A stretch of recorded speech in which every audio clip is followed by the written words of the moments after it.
जी sir.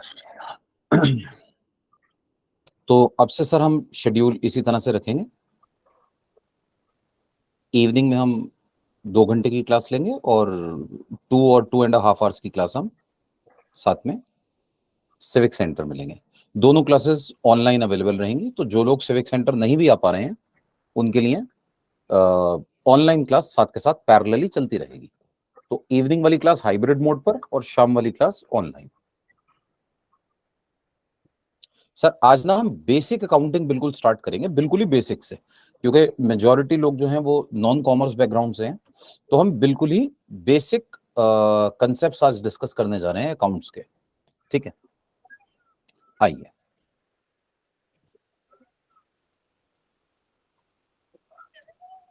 तो सबसे पहले मीनिंग ऑफ अकाउंटिंग से शुरू करने जा रहे हैं। अकाउंट्स किसे कहते हैं sir?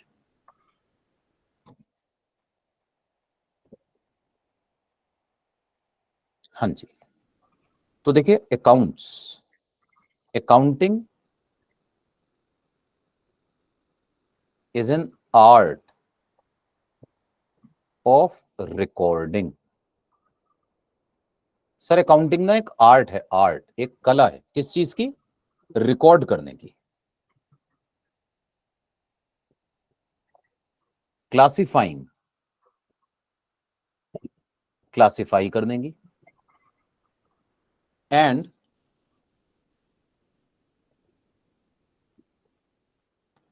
Summarising,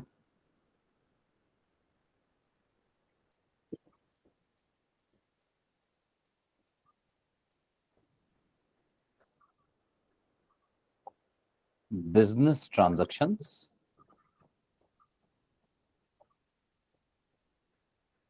in a systematic manner.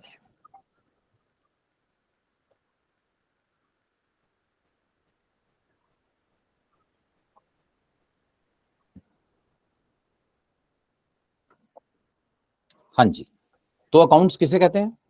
Sir accounting is an art of recording. Accounts के जरिए हम अपने पास बिजनेस की ट्रांजैक्शंस को रिकॉर्ड करते हैं।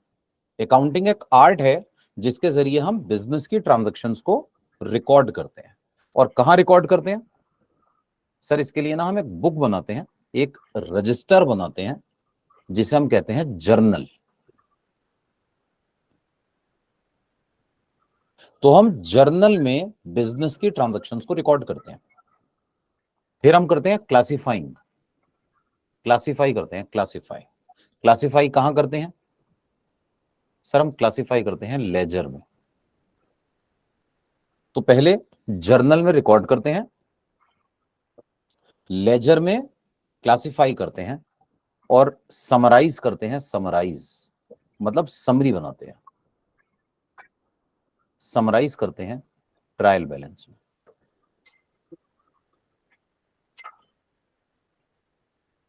ठीक है। तो accounting is an art of recording. Sir accounts एक आर्ट है, अकाउंट्स एक कला है जिसके जरिए हम क्या करते हैं? बिजनेस की ट्रांजैक्शंस को रिकॉर्ड। सर बिजनेस की ट्रांजैक्शंस को रिकॉर्ड।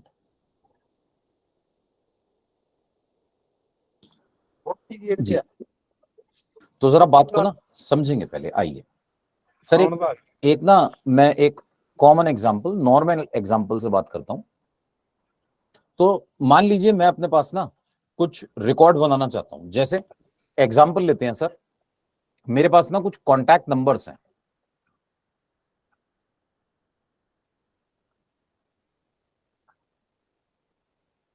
मेरे पास कुछ कॉन्टैक्ट नंबर्स हैं, कुछ मोबाइल नंबर्स हैं कुछ लोगों के।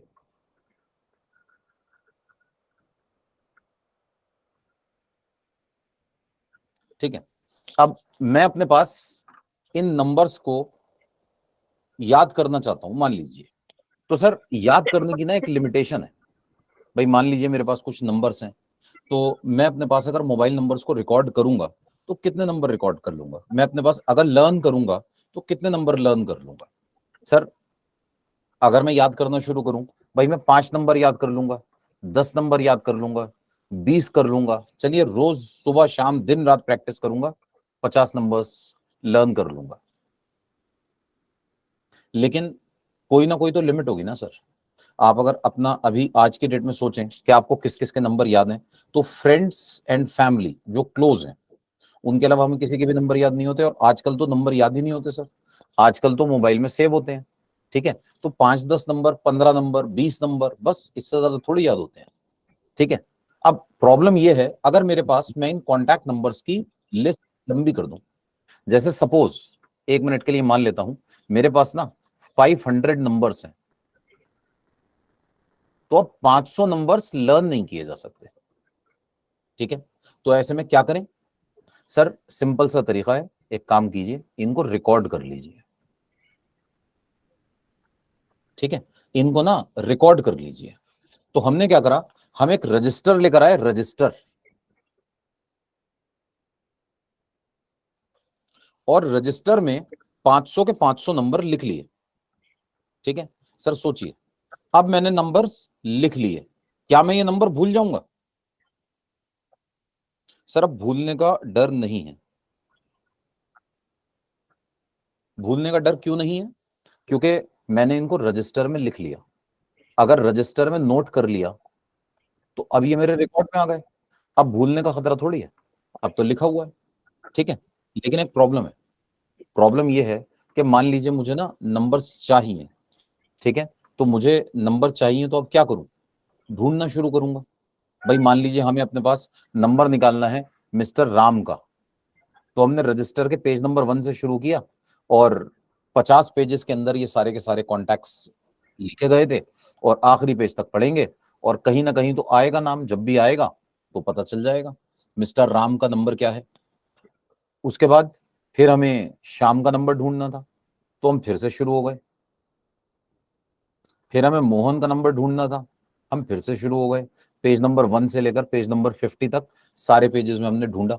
सर ऐसा तो बहुत टाइम वेस्ट हो जाएगा। तो इसका एक आसान तरीका क्या है सर? इन नंबर्स को ना रजिस्टर में नहीं, डायरी में लिख लीजिए। टेलीफोन डायरी पुराने जमाने में तो बड़ी इंपॉर्टेंट होती थी किसी भी फैमिली में, किसी भी घर में। ठीक है, टेलीफोन डायरी में क्या होता था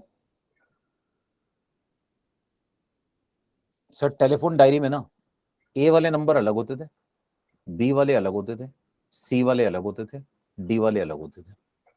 ठीक है सर, रजिस्टर में जब मैंने नंबर लिखे ना, दैट इज रिकॉर्डिंग। रिकॉर्डिंग मैंने रिकॉर्ड कर लिया।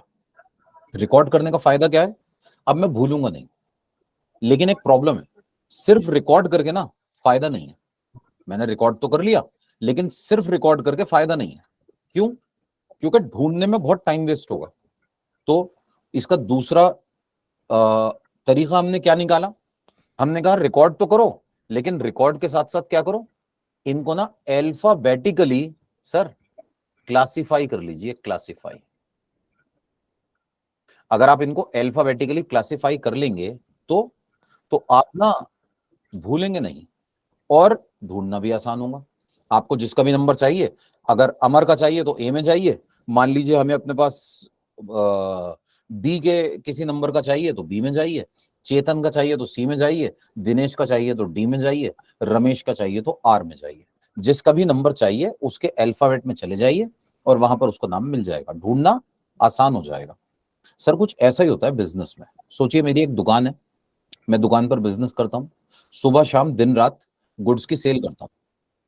अब जब सुबह शाम दिन रात गुड्स की सेल चल रही है, तो सर मेरे पास ना एक दिन में 200 कस्टमर्स आते हैं।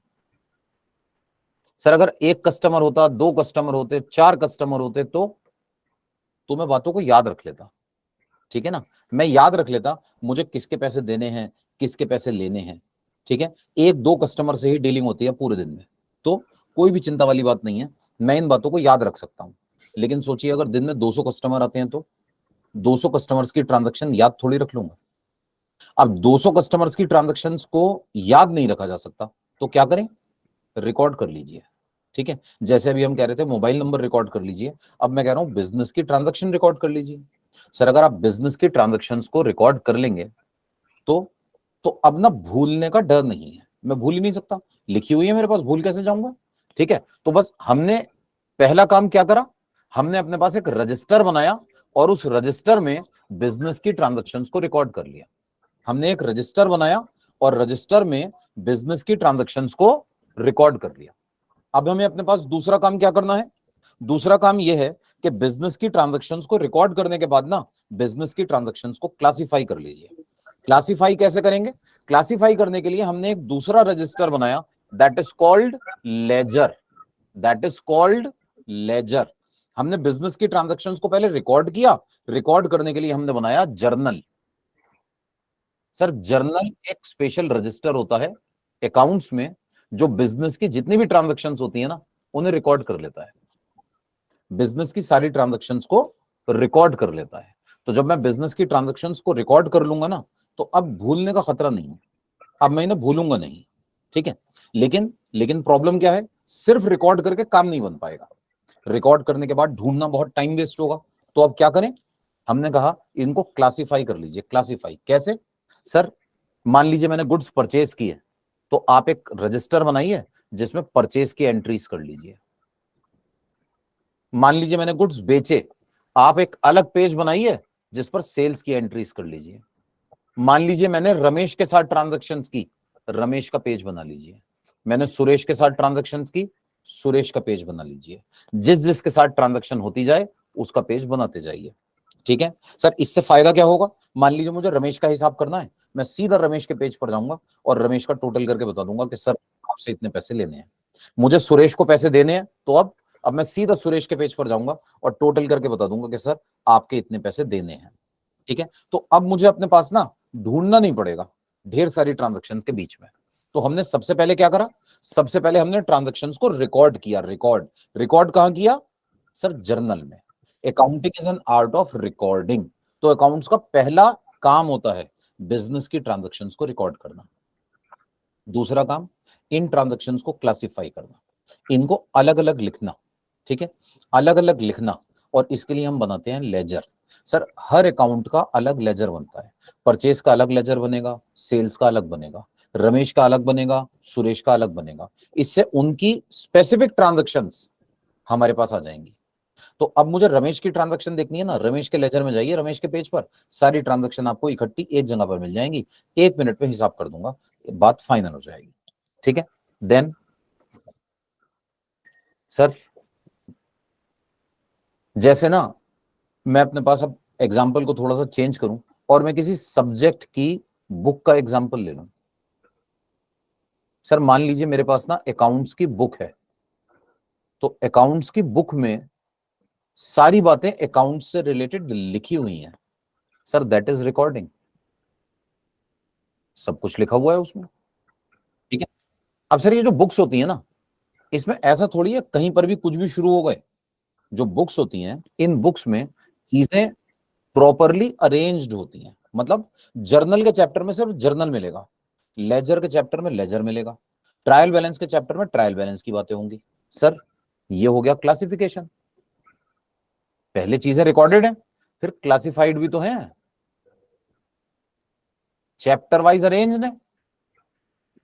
ठीक है, अब इशू ये है कि सर मान लीजिए मेरे पास एक अकाउंट्स की बुक है, 1200 पेज की है, और मैं चाहता हूं कि मैं जर्नल का चैप्टर खोलूं। तो अगर जर्नल मुझे चाहिए, तो सोचिए मैं बुक खोलकर स्टार्ट हो जाऊं और बस ढूंढना शुरू कर दूं कि कहीं तो जर्नल आएगा, या मैं बुक खोलकर स्टार्ट कर दूं कहीं तो लेजर आएगा। सर ऐसे थोड़ी होता है। जब हम अपने पास रिकॉर्ड कर लेते हैं, जब हम क्लासिफाई कर लेते हैं, तो उसके बाद ना एक समरी बनाते हैं sir, summary, that is index. ठीक है, इंडेक्स। आपको बुक में कोई पर्टिकुलर चैप्टर चाहिए, तो ऐसे थोड़ी कहीं से भी शुरू हो जाते हैं। हम बुक खोलते हैं, बुक में जो चैप्टर चाहिए उसको इंडेक्स में जाके ढूंढ लेते हैं, और इंडेक्स में ढूंढ के पता चल जाता है कि हाँ जी जर्नल का जो चैप्टर है पेज नंबर 135 से शुरू हो रहा है, बस हम सीधा वहीं चले जाते हैं। सर ऐसा ही ना अकाउंट्स में भी होता है। अकाउंट्स में जब हम किसी पर्सन के साथ बिजनेस करते हैं, तो पहली बात हम बिजनेस की सारी ट्रांजेक्शन्स को रिकॉर्ड करते हैं। रिकॉर्ड करने के लिए जर्नल बनाते हैं। जर्नल एक मोटा सा रजिस्टर होता है सर, 500 पेज का, एग्जाम्पल ले रहा हूँ। 500 पेज में सारी की सारी ट्रांजेक्शन लिखी हुई है। अब मुझे किसी एक पर्टिकुलर पर्सन की ट्रांजेक्शन ढूंढनी है, 500 पेज में तो ढूंढ नहीं सकता, तो मैंने लेजर बना लिया। अब लेजर में 500 लोगों के साथ अगर बिजनेस चल रहा है ना, तो 500 लोगों के 500 अलग अलग पेज हैं। अब जिस पर्सन की भी डिटेल चाहिए सर उसी के पेज पे चले जाइए, सारी ट्रांजैक्शन लिखी हुई मिलेंगी। अब प्रॉब्लम ये है कि सर मान लीजिए मिस्टर रमेश मेरे पास आए और कहने लगे हाँ भाई हिसाब बताओ। मैंने रमेश का पेज खोला, 40 ट्रांजैक्शन लिखी हुई हैं। मैंने कहा रुको भाई 10 मिनट दो, अभी इन 40 ट्रांजैक्शन का सब टोटल वोटल करके निकालता हूं आपसे कितने पैसे लेने हैं। इतने में कोई दूसरा पर्सन आ गया, फिर कोई तीसरा आ गया, चौथा आ गया। सर ये तो लाइन में ही लगे रह जाएंगे बेचारे हिसाब के लिए। तो हम क्या करें, हम ना रेगुलर इंटरवल्स पर इन अकाउंट्स को क्लोज करते हैं और इनके बैलेंसेस निकालते हैं। हम पहले से ही हिसाब लगाकर रखते हैं, रमेश से कितने पैसे लेने हैं, सुरेश के कितने पैसे देने हैं। और ये जो हिसाब किताब है ना, इसको एक अलग जगह पर रिकॉर्ड कर लेते हैं, that is summarisation of accounts. इसके लिए हम बनाते हैं ट्रायल बैलेंस। ठीक है, तो हमने अपने पास क्या क्या चीजें करी सर। सबसे पहले बनाया जर्नल, जर्नल के बाद बनाया लेजर, लेजर के बाद बनाया ट्रायल बैलेंस। और भी चीजें हैं, ट्रायल बैलेंस पे बात खत्म नहीं हो रही, आगे भी चलेगी। लेकिन इशू ये है, this is the basic of accounting. तो अकाउंटिंग किसे कहते हैं, जो अभी अभी हमने बात करी। Sir accounting is an art of recording. Accounts के जरिए हम सबसे पहले ना बिजनेस की ट्रांजेक्शन्स को रिकॉर्ड करते हैं। रिकॉर्ड करने के बाद फिर उन्हें क्लासिफाई करते हैं, और क्लासिफाई करने के बाद फिर हम उसको समराइज करते हैं। ठीक है, accounting is an art of recording, classifying and summarising. ठीक है, रिकॉर्ड करना है सर किस चीज को, मोबाइल नंबर को नहीं। रिकॉर्ड करना है अकाउंट्स की बुक में टॉपिक्स को नहीं सर, बिजनेस की ट्रांजैक्शंस को, बिजनेस की ट्रांजैक्शंस को। तो हम बिजनेस ट्रांजैक्शन की रिकॉर्डिंग को पढ़ने जा रहे हैं। और सर ये सारी की सारी चीजें ना हम एक सिस्टमैटिक मैनर में करेंगे। सिस्टमैटिक मैनर, सिस्टमैटिक मैनर क्या होता है, सिस्टमैटिक मैनर मतलब there are certain rules. Sir ये रूल्स ही तो पढ़ने हैं। जर्नल एंट्रीज पास करनी है, कैसे पास करेंगे, लेजर बनाना है कैसे बनाएंगे, ट्रायल बैलेंस बनाना है कैसे बनाएंगे। तो ये सारी की सारी बातें हमारे पास, हम इन रूल्स में पढ़ेंगे। ठीक है, तो there is a proper system. उस सिस्टम के अकॉर्डिंग हम जर्नल बनाएंगे, उस सिस्टम के अकॉर्डिंग लेजर बनाएंगे, सिस्टम के अकॉर्डिंग ट्रायल बैलेंस, सिस्टम के अकॉर्डिंग रिकॉर्डिंग होगी, सिस्टम के अकॉर्डिंग ही क्लासिफिकेशन किया जाएगा, सिस्टम के अकॉर्डिंग ही समरी बनाई जाएगी। ठीक है, that is the meaning of accounting. तो accounting is an art of recording, classifying and summarising business transaction in a systematic manner. अब सर जब हम अकाउंट्स बनाते हैं, तो अकाउंट्स बनाते हुए ना हमारे पास कुछ ना बेसिक टर्मिनोलॉजी है, कुछ अकाउंट्स की बेसिक टर्म्स हैं जो हमें पता होनी चाहिए। ठीक है, जैसे हम इनकम टैक्स पढ़ते हैं तो पता होना चाहिए ना भाई, इनकम टैक्स में असेसी क्या होता है, प्रीवियस ईयर क्या होता है, असेसमेंट ईयर क्या होता है, तभी तो बातें समझ में आएंगी। तो ऐसे ही हमारे पास ना अकाउंट्स की भी कुछ बेसिक टर्म्स हैं जिनको हमें अपने पास बार बार यूज करना होता है। ठीक है, सर मान लीजिए मैं एक बिजनेस शुरू करना चाहता हूं। ठीक है, तो बिजनेस स्टार्ट करने के लिए सबसे पहले मैं आया, मैंने कहा जी मैं बिजनेस करूंगा। मैं मतलब बिजनेस का मालिक, ओनर। बिजनेस का जो मालिक होता है ना, उसे प्रोपराइटर ऑफ द बिजनेस कहते हैं। प्रोपराइटर, प्रोपराइटर का मतलब होता है ओनर, बिजनेस का मालिक। ठीक है, मिस्टर ए ने बिजनेस करना शुरू किया, तो मिस्टर ए को कहेंगे प्रोपराइटर ऑफ द बिजनेस। अच्छा, अब सर मैं बिजनेस करना चाहता हूं।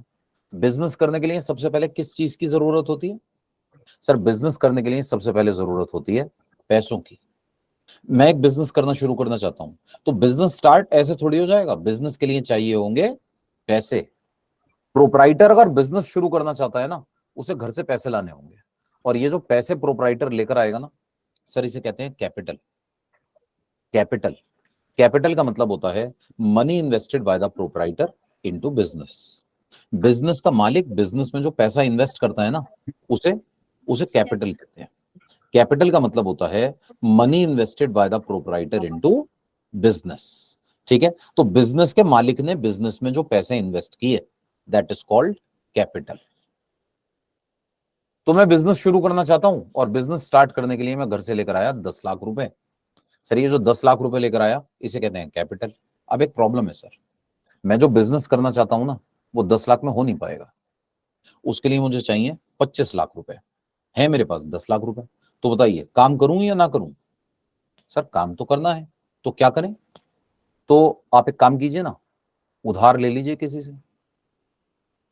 ये जो हम उधार लेते हैं ना सर, इसे कहते हैं लाइबिलिटी। 10 लाख रुपए का कैपिटल है मेरा, 15 लाख की लाइबिलिटी। तो इस तरह से मेरे पास ना 25 लाख रुपए आ गए, अब मैं काम कर पाऊंगा। ठीक है सर, कैपिटल का मतलब होता है money invested by the proprietor into business. Business का प्रोप्राइटर बिजनेस में जो पैसा लगाता है ना, इसे कैपिटल कहते हैं। और लाइबिलिटी, लाइबिलिटी का मतलब होता है सर उधार।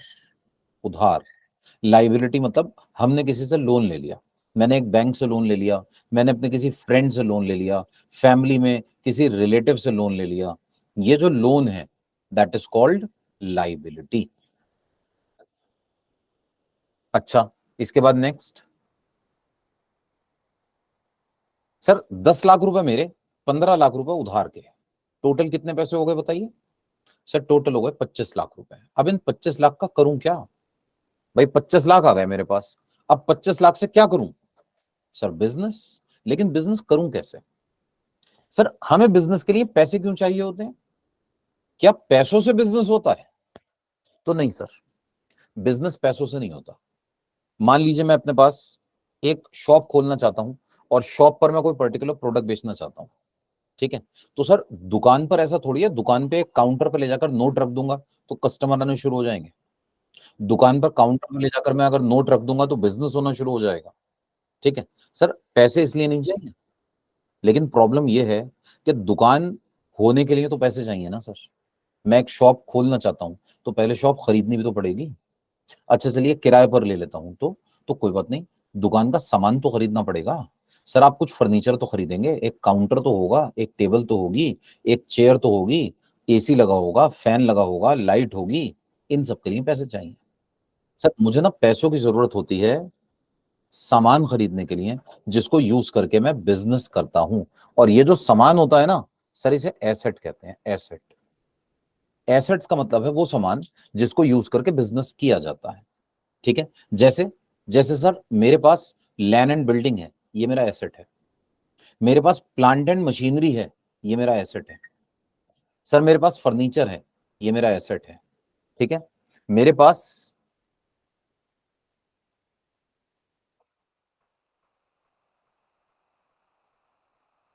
Land and building, plant and machinery, sir इन सब चीजों को यूज करके बिजनेस करूंगा, ये एसेट है मेरा। फर्नीचर, ठीक है सर, इसी तरह से सोचिए मेरे पास कैश भी तो हो सकता है। ठीक है, कैश भी तो यूज होता है, सर कैश भी एसेट है मेरा, एटसेट्रा। इस तरह से कोई भी सामान जिसको यूज करके बिजनेस किया जाता है। ठीक है, दुकान में फैन लगा हुआ है, एसेट है। दुकान में लाइट लगी हुई है, एसेट है। दुकान में एसी लगा हुआ है, एसेट है। ये सारा का सारा जो सामान जिसको यूज करके बिजनेस किया जा रहा है, ये हमारे लिए एसेट है सर, एसेट। सर बिजनेस के लिए पैसे एसेट्स के लिए चाहिए होते हैं। ठीक है, मुझे एसेट खरीदने हैं इसलिए पैसे चाहिए। ठीक है, तो कैपिटल और लाइबिलिटी क्यों लेकर आए? ताकि एसेट खरीदे जा सके। ठीक है, तो मैं ये बता रहा था 10 लाख का कैपिटल, 15 लाख की लाइबिलिटी, तो मेरे पास कितने पैसे हो गए? 25 लाख रुपए। बस अब मैं 25 लाख रुपए के एसेट्स खरीद लूंगा।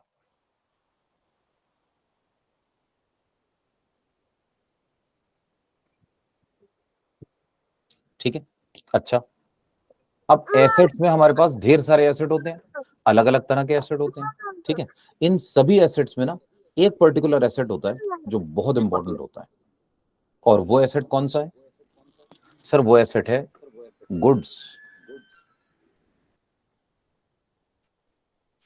सर मैं ना बिजनेस करना चाहता हूं, मैंने सोचा एक शॉप खोलूंगा और उस शॉप में ना मैं रेडीमेड गारमेंट्स का बिजनेस करूंगा। ठीक है, मान लीजिए मैं उसमें सपोज कुछ shirts and pants and trousers बेचना चाहता हूँ।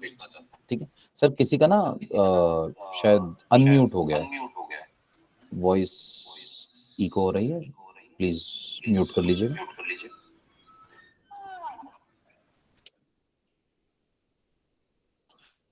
जी, तो मैं ये बता रहा था कि सर पता नहीं कहाँ से आवाज आ रही है। जी, अरुण सर, आपका शायद अनम्यूट हो गया है जी। तो मैं ये बता रहा था कि मैं एक बिजनेस करना चाहता हूं रेडीमेड गारमेंट्स का। सर अब सोचिए, अगर मैं रेडीमेड गारमेंट्स का बिजनेस शुरू करूं तो दुकान का सबसे इंपॉर्टेंट एसेट क्या होगा? सर दुकान का सबसे इंपॉर्टेंट एसेट पता है क्या होगा? वो कपड़े जो मैं अपनी दुकान पर बेचता हूं। ठीक है सर, मान लीजिए एक बिजनेसमैन है, उसकी बहुत बेहतरीन दुकान है, जबरदस्त, बहुत बढ़िया बनी हुई है, सब कुछ बहुत अच्छा है, रेडीमेड गारमेंट्स की शॉप है, सब कुछ है दुकान में, बस कपड़े नहीं है। तो सर बाकी सारा सामान तो बेकार है। ठीक है सर, मान लीजिए मैं एक बिजनेस करना चाहता हूं और मैंने सोचा कि मैं अपनी दुकान पर मोबाइल बेचूंगा। तो मेरी दुकान के सबसे इंपॉर्टेंट एसेट है मेरे पास वो मोबाइल जो मैं बेचूंगा। जिस चीज का हमारा बिजनेस होता है ना सर, उसे गुड्स कहते हैं। गुड्स का मतलब होता है वो सामान जिसका हमारा बिजनेस है। ठीक है सर, गुड्स के बिना बिजनेस हो ही नहीं सकता। ठीक है, अच्छा, अब बिजनेस करने के लिए मुझे चाहिए गुड्स, और ये गुड्स आएंगे कहां से? सर गुड्स में खरीद के लाऊंगा। तो जब मैं गुड्स खरीदता हूं ना सर, इसे कहते हैं परचेजेस। परचेजेस, परचेजेस मतलब, परचेजेस का मतलब होता है sir purchase of goods, purchase of goods. ठीक है सर, मान लीजिए मैं बिजनेस कर रहा हूं और बिजनेस करते हुए मैं अपने पास ना फर्नीचर खरीद के लाया। तो जब मैं फर्नीचर खरीदूंगा ना, मैं कहूंगा फर्नीचर परचेज्ड। बिजनेस करते हुए मैं मशीन खरीद के लाया, मैं कहूंगा मशीनरी परचेज्ड। बिजनेस करते हुए मैंने अपने पास कोई भी और एसेट खरीदा, मैं कहूंगा दैट पर्टिकुलर एसेट परचेज्ड। लेकिन सर जब मैं गुड्स खरीदूंगा ना, तो मैं गुड्स परचेज नहीं कहूंगा, मैं कहूंगा सिर्फ परचेजेस। सर क्वेश्चन में लिखा हुआ आया परचेजेस 10,000 रुपए, ये नहीं बता रहे क्या खरीदा, तो बताइए क्या खरीदा? सर कुछ नहीं बता रहे ना, गुड्स खरीदे होंगे। ठीक है, अगर कुछ ना बताया जाए कि क्या खरीदा, इसका मतलब है, इसका मतलब है इन्होंने जरूर गुड्स खरीदे होंगे। ठीक है, तो ऐसे में हमारे पास ना परचेजेस मतलब purchase of goods. Sir goods की परचेज ना दो तरह से होती है। मैं गुड्स खरीदना चाहता हूं, कैसे खरीदूं? पहला तरीका कैश परचेजेस। कैश परचेजेस मतलब दुकान पे जाइए, पैसे दीजिए, सामान खरीद लीजिए। हम जनरली ऐसा ही करते हैं सर, लेकिन हम ऐसा करते हैं, दुकान पर जाते हैं, सामान के पैसे देते हैं, सामान ले आते हैं। लेकिन जिस दुकानदार से हम सामान खरीदते हैं ना, चांसेस आर देयर उसने पैसे देके नहीं खरीदा होगा। आमतौर पर दुकानदार जो सामान खरीद के लाते हैं ना सर, वो क्रेडिट पे खरीद के लाते हैं, दैट इज क्रेडिट परचेजेस। वो उधार पर माल खरीद लेते हैं, उधार पर। ठीक है, तो मैं ये बता रहा था कि परचेजेस करने के ना हमारे पास दो तरीके हो गए, एक होती है कैश परचेज, दूसरी होती है क्रेडिट परचेज। परचेज का मतलब परचेज ऑफ गुड्स, और बिल्कुल इसी तरह जैसे परचेज होती है ना, वैसे ही होती है सेल्स, और सेल्स का मतलब होता है सेल ऑफ गुड्स। ठीक है, अगर क्वेश्चन हमसे ये कहे सेल्स 15,000, ये ना बताए क्या बेचा, तो इसका मतलब ये है जरूर हमने गुड्स बेचे होंगे। ठीक है सर, अगर मैं कोई और सामान बेचूं ना, जैसे मान लीजिए मैंने अपने पास फर्नीचर बेचा, तो मैं कहूंगा फर्नीचर सोल्ड। मैंने अपने पास मशीनरी बेची, तो मैं कहूंगा मशीनरी सोल्ड। ठीक है भाई, पुरानी मशीन हो गई थी मैंने बेच दी, मैं कहूंगा मशीनरी सोल्ड। ठीक है, लेकिन अगर कुछ ना कहा जाए, बस इतना लिखा हुआ है सेल्स, ये नहीं बता रहा है क्या, इसका मतलब है हमने जरूर गुड्स की सेल की होगी। सर ये सेल्स ना दो तरह से हो सकती हैं, जैसे परचेज दो तरह से हो सकती है, एक होती है कैश सेल्स और दूसरी होती है क्रेडिट सेल्स। कैश सेल्स मतलब, कैश सेल्स का मतलब है गुड्स बेचा और पैसे लिए, और क्रेडिट सेल्स मतलब, क्रेडिट सेल्स का मतलब है गुड्स तो बेचे, पैसे नहीं लिए, उधार पर सामान बेचा, उधार पर।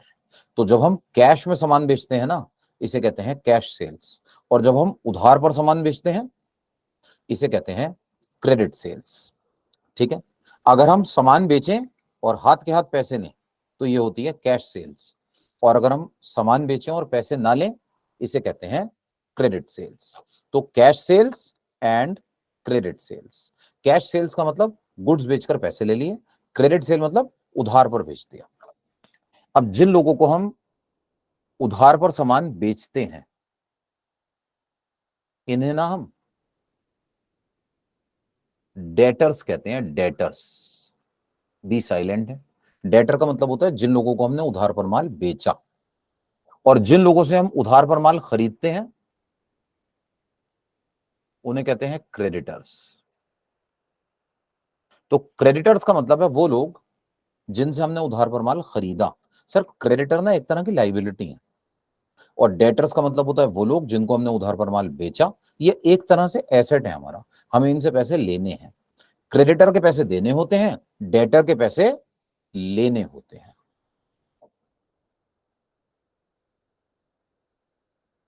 फिर इसके बाद नेक्स्ट हमारे पास सर इनकम टैक्स में, सॉरी अकाउंट्स में, जब हम कोई इनकम अर्न करते हैं ना तो उसे कहते हैं रेवेन्यू। जब हम कोई खर्चा करते हैं तो उसे कहते हैं एक्सपेंस। रेवेन्यू का मतलब हमने पैसे कमाए, एक्सपेंस का मतलब हमने खर्चा किया। मैं अपने पास प्रॉफिट और लॉस निकालना चाहता हूं, तो कैसे निकालूं?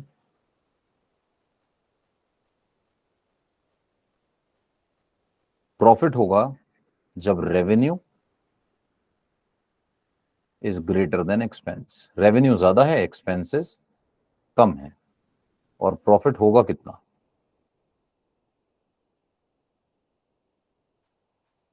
Revenue minus expense.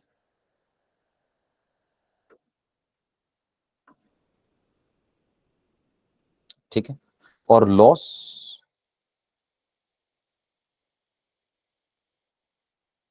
लॉस होता है जब एक्सपेंसेस ज्यादा होते हैं और रेवेन्यू कम होता है। और लॉस का फॉर्मूला होता है एक्सपेंसेस माइनस रेवेन्यू।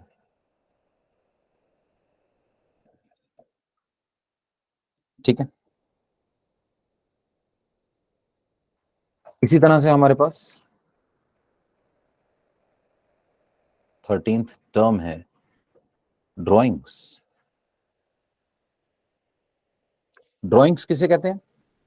सर देखिए अभी अभी हमने डिस्कस किया कैपिटल के बारे में। कैपिटल, कैपिटल किसे कहते हैं? कैपिटल का मतलब होता है money introduced by the proprietor into business. Business का मालिक जब बिजनेस में पैसा लगाता है ना, इसे कैपिटल कहते हैं। अब सर इस बिजनेस के ओनर को, बिजनेस के मालिक को घर के खर्चे भी तो चलाने हैं। भाई मैंने एक दुकान शुरू करी, दुकान में पैसे लगाए, अब मेरे घर का खर्चा कहां से चलेगा? सर इसी दुकान से तो चलेगा। तो जैसे मैं घर से पैसे लेकर आया बिजनेस करने के लिए, अब घर चलाने के लिए दुकान से पैसे लेकर जाऊंगा। जब दुकान से पैसे लेकर जाऊंगा ना, इसे कहेंगे ड्राइंग्स। ड्राइंग्स का मतलब होता है money withdrawn bye proprietor from the business for his personal use. जब हम बिजनेस से पर्सनल यूज के लिए पैसे विड्रॉ करते हैं, इसे ड्राइंग्स कहते हैं।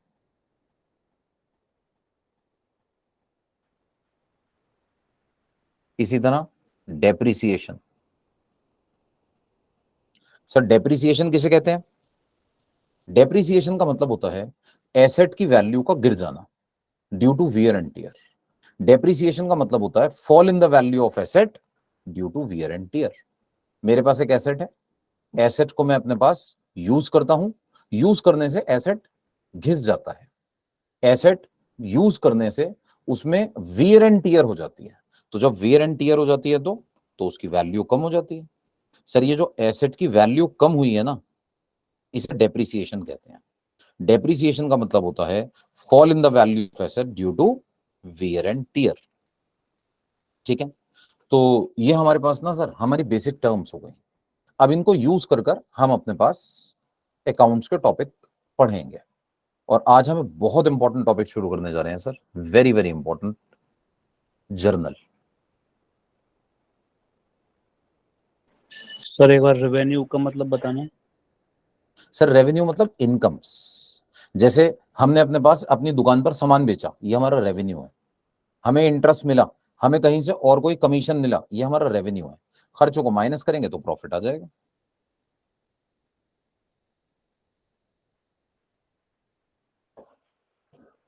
हाँ जी। तो जर्नल, जर्नल किसे कहते हैं सर? जिसमें टोटल लिखा हुआ होता है। जी, जैसा सर अभी हम ना अपने पास डिस्कस कर रहे थे। देखिए जर्नल क्या होता है, जर्नल एक बुक है जिसके अंदर हम अपने पास ना बिजनेस की ट्रांजैक्शंस को रिकॉर्ड करते हैं। ठीक है, जर्नल में हम बिजनेस की ट्रांजैक्शंस को रिकॉर्ड करते हैं। ठीक है, अब जरा ध्यान से देखिए प्लीज। देखिए जब हम जर्नल में बिजनेस की ट्रांजैक्शंस को रिकॉर्ड करते हैं ना, तो जर्नल में हम कुछ अकाउंट्स को लिख रहे होते हैं। अकाउंट्स मतलब लेजर अकाउंट्स, खाता। अलग अलग लोगों के खाते होते हैं जिनको हम रिकॉर्ड कर रहे होते हैं। ठीक है, जर्नल में रिकॉर्डिंग के पर्पज से ना ये जो अकाउंट्स हैं इनको 3 कैटेगरीज में बांटा जाता है।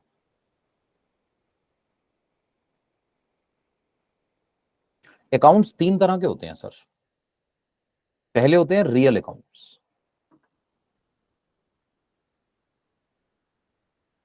ठीक है, पहले होते हैं रियल अकाउंट्स। दूसरे होते हैं पर्सनल अकाउंट्स। और तीसरे होते हैं नॉमिनल अकाउंट्स।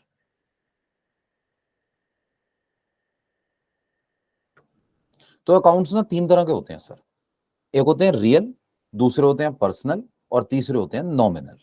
ठीक है, अब ये रियल अकाउंट्स क्या होते हैं सर? रियल अकाउंट्स में आते हैं सारे के सारे एसेट्स, ऑल एसेट्स। जितने भी एसेट्स होते हैं ना, जितने भी, रियल की कैटेगरी में आते हैं। तो रियल अकाउंट्स किसे कहते हैं? रियल अकाउंट्स का मतलब है सारे के सारे एसेट्स, बिजनेस के जितने भी एसेट्स हैं रियल की कैटेगरी में कवर किए जाएंगे। For example sir, cash, building, furniture, etcetera. ये सब कुछ हमारे पास क्या है सर? ये रियल है, रियल। ये सब रियल की कैटेगरी में कवर किए जाएंगे। गुड्स तो नहीं आएंगे रियल सर, की गुड्स कैटेगरी भी में तो क्या आता है आएंगे। सर? गुड्स भी आएंगे, बिल्कुल सही कह रहे हैं। जो भी चीज हमारे लिए एसेट है, जो भी एसेट है, सब हमारे लिए रियल की कैटेगरी में आएंगे। ठीक है, पर्सनल क्या होते हैं सर? जैसे कि देखिए नाम से ही लग रहा है, इसमें आते हैं ऑल पर्सन्स, लोग। ठीक है, और ये लोग कितनी तरह के हो सकते हैं सर? पर्सन्स ना 2 तरह के होते हैं।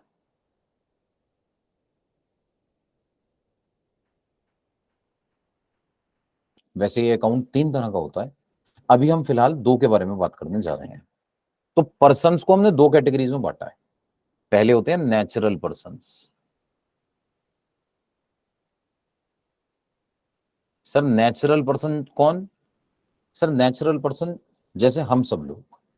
नेचुरल पर्सन वो लोग होते हैं सर जिनकी बायोलॉजिकल एग्जिस्टेंस होती है। बायोलॉजिकल एग्जिस्टेंस, बायोलॉजिकल एग्जिस्टेंस किसे कहते हैं सर? ये हार्ड मास के बने हुए सचमुच के जीते जागते इंसान।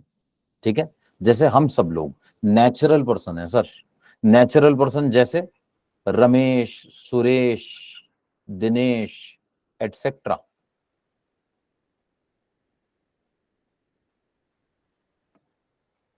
जी, तो मैं ये कह रहा था, सोचिए, क्या बस नेचुरल पर्सन्स के साथ ही बिजनेस होता है क्या? सर ऐसा तो नहीं। बिजनेस तो उन लोगों के साथ भी होता है जो नेचुरल नहीं होते। नेचुरल नहीं होते तो क्या होते हैं सर? आर्टिफिशियल होते हैं।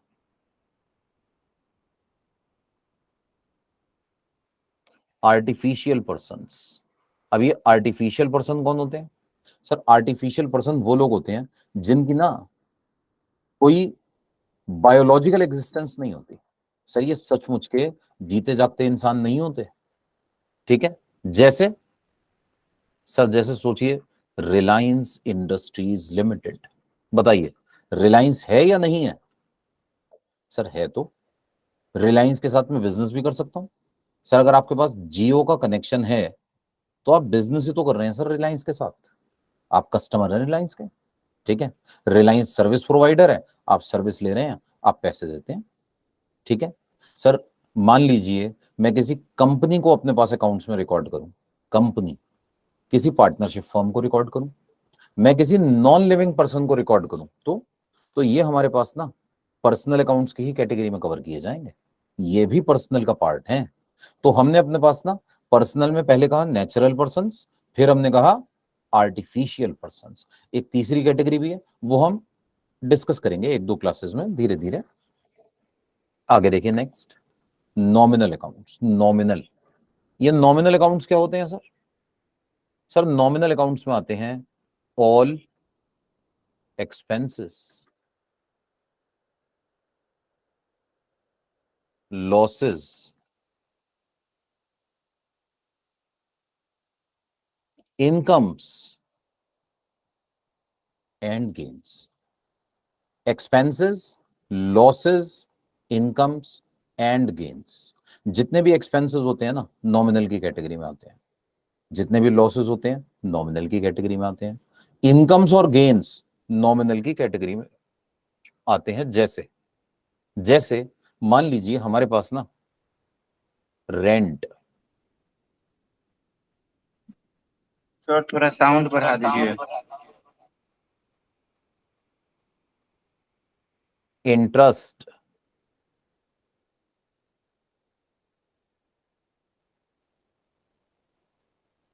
सर मेरे पार्ट से नहीं बढ़ेगा साउंड, आपको अपने डिवाइस की बढ़ानी पड़ेगी। वॉइस क्लियर है सर? क्लियर है। सर आवाज आ रही है क्या यस मेरी सर। ठीक? आ रही सर, आ रही। सर क्लियर है तो आज जी थोड़ा सा तेज हो जाता तो। नहीं सर, एक्चुअली मेरे पास कोई भी वो नहीं है मतलब बढ़ाने का ना, मैं थोड़ा जोर से बोलता हूँ। चलिए हाँ, नहीं सही आ मैं रही है अपना, आवाज सही। हाँ अपना वॉल्यूम बढ़ा लेता हूँ। हाँ जी, मैं कह रहा था sir rent, interest, commission etcetera, sir paid या रिसीव्ड। सर मैंने ना रेंट पे किया, रेंट पे करना एक्सपेंस है, इंटरेस्ट पे किया एक्सपेंस है, कमीशन पे किया एक्सपेंस है, नॉमिनल की कैटेगरी में आएगा। और अगर मैंने इसको रिसीव किया, सर रेंट रिसीव करना इनकम है, इंटरेस्ट रिसीव करना इनकम है, कमीशन रिसीव करना इनकम है, नॉमिनल की कैटेगरी में आएगा। तो नॉमिनल में क्या क्या चीजें आएंगी? जितने भी आपके खर्चे हैं नॉमिनल, जितनी भी इनकम्स हैं नॉमिनल। तो सर जितने भी अकाउंट्स होते हैं ना, जितने भी, उन्हें तीन कैटेगरीज में बांटूंगा। पहली कैटेगरी है रियल की, दूसरी कैटेगरी है पर्सनल की, तीसरी कैटेगरी है नॉमिनल की। और सर सारे आ जाएंगे इसमें, कोई भी ऐसा अकाउंट नहीं हो सकता जो इन तीनों में से किसी भी एक कैटेगरी में कवर ना हो। ठीक है, real accounts, personal accounts, nominal accounts. Real में आते हैं सारे के सारे एसेट्स, पर्सनल में आते हैं सारे के सारे पर्सन्स, और नॉमिनल में आते हैं expenses, losses, incomes and gains. ठीक है, अब सर एक बहुत इंपॉर्टेंट कंसेप्ट जो हमें डिस्कस करना है।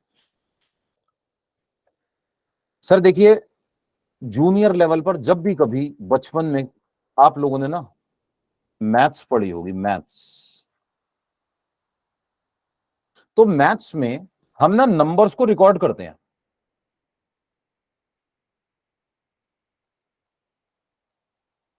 और जब भी हम नंबर्स को रिकॉर्ड करते हैं ना, तो नंबर को रिकॉर्ड करते हुए उसका एक नेचर होता है, या तो पॉजिटिव होता है वो, या नेगेटिव होता है।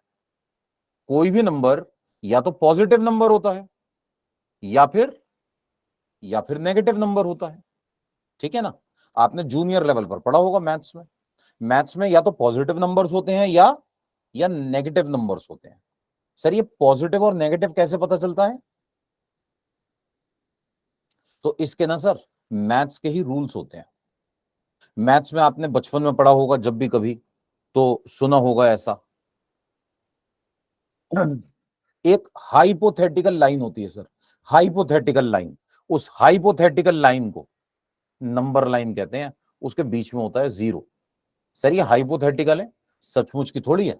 सोचना है, सोचिए एक लाइन है जिसके बीच में है जीरो, जीरो के राइट हैंड साइड पे जितना भी होगा वो होगा पॉजिटिव, जीरो के लेफ्ट हैंड साइड पे जितना भी होगा वो होगा नेगेटिव। ये एक तरीका है सर बात को कहने का। एक और भी तरीका है, जो नंबर भी बड़ा होगा जीरो से वो पॉजिटिव होगा, और जो नंबर भी छोटा होगा जीरो से वो नेगेटिव होगा।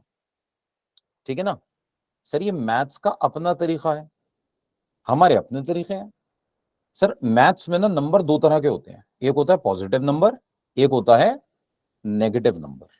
अब सर हम मैथ्स तो पढ़ नहीं रहे, हम तो पढ़ रहे हैं अकाउंट्स, और अकाउंट्स में ना नेगेटिव का कोई कंसेप्ट नहीं होता, हम बड़े पॉजिटिव लोग हैं सर। अकाउंट्स में हम किस चीज को रिकॉर्ड कर रहे हैं सर? पैसों को। और एक बात हमेशा याद रखिएगा, money can never be negative. Sir money कभी नेगेटिव नहीं होती सर, पैसे या तो होते हैं या नहीं होते, नेगेटिव में नहीं होते। ठीक है सर, मेरी जेब में या तो 100 रुपए होंगे या 100 रुपए नहीं होंगे, कुछ भी नहीं होगा, जीरो। ठीक है सर, जेब में -100 रुपए हो सकते हैं क्या? सर ऐसा तो हो ही नहीं सकता। -100 रुपीज है मेरी जेब में, इट इज नॉट पॉसिबल। ठीक है सर, माइनस में पैसे होना तो बड़ी अटपटी बात है।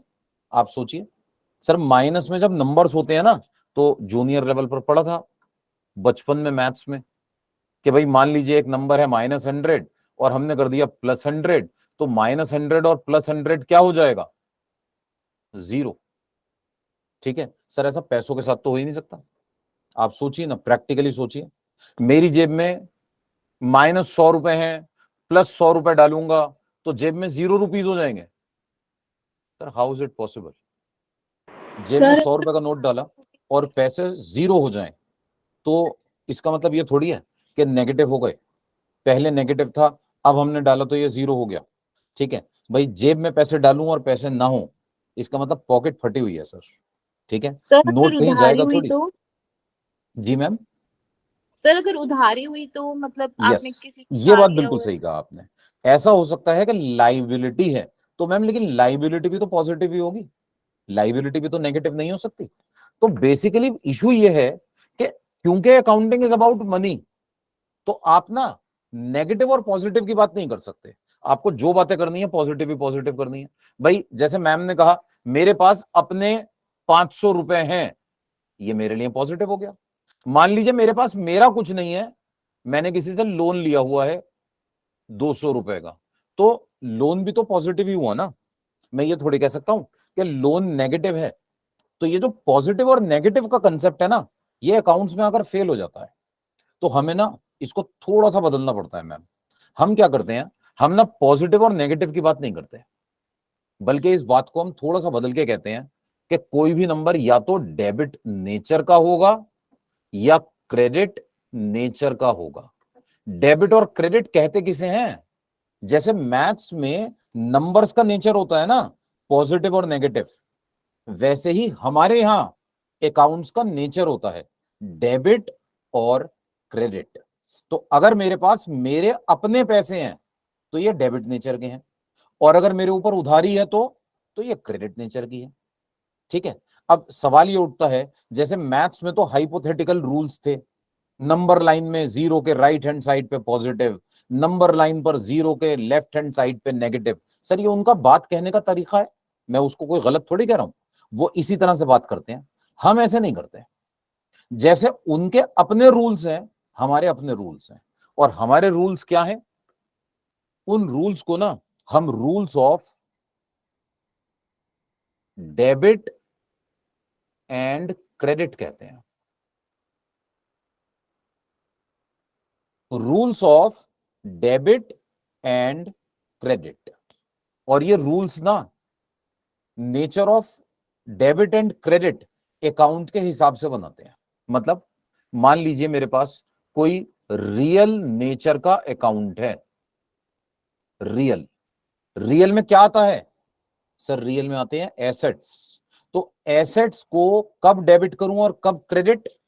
इसका रूल है debit what comes in. Sir rule तो इतना ही है, मैं अपनी तरफ से ऐड कर रहा हूं, इन टू द बिजनेस। आप पूरा लर्न करेंगे ना तो आपको आसानी होगी।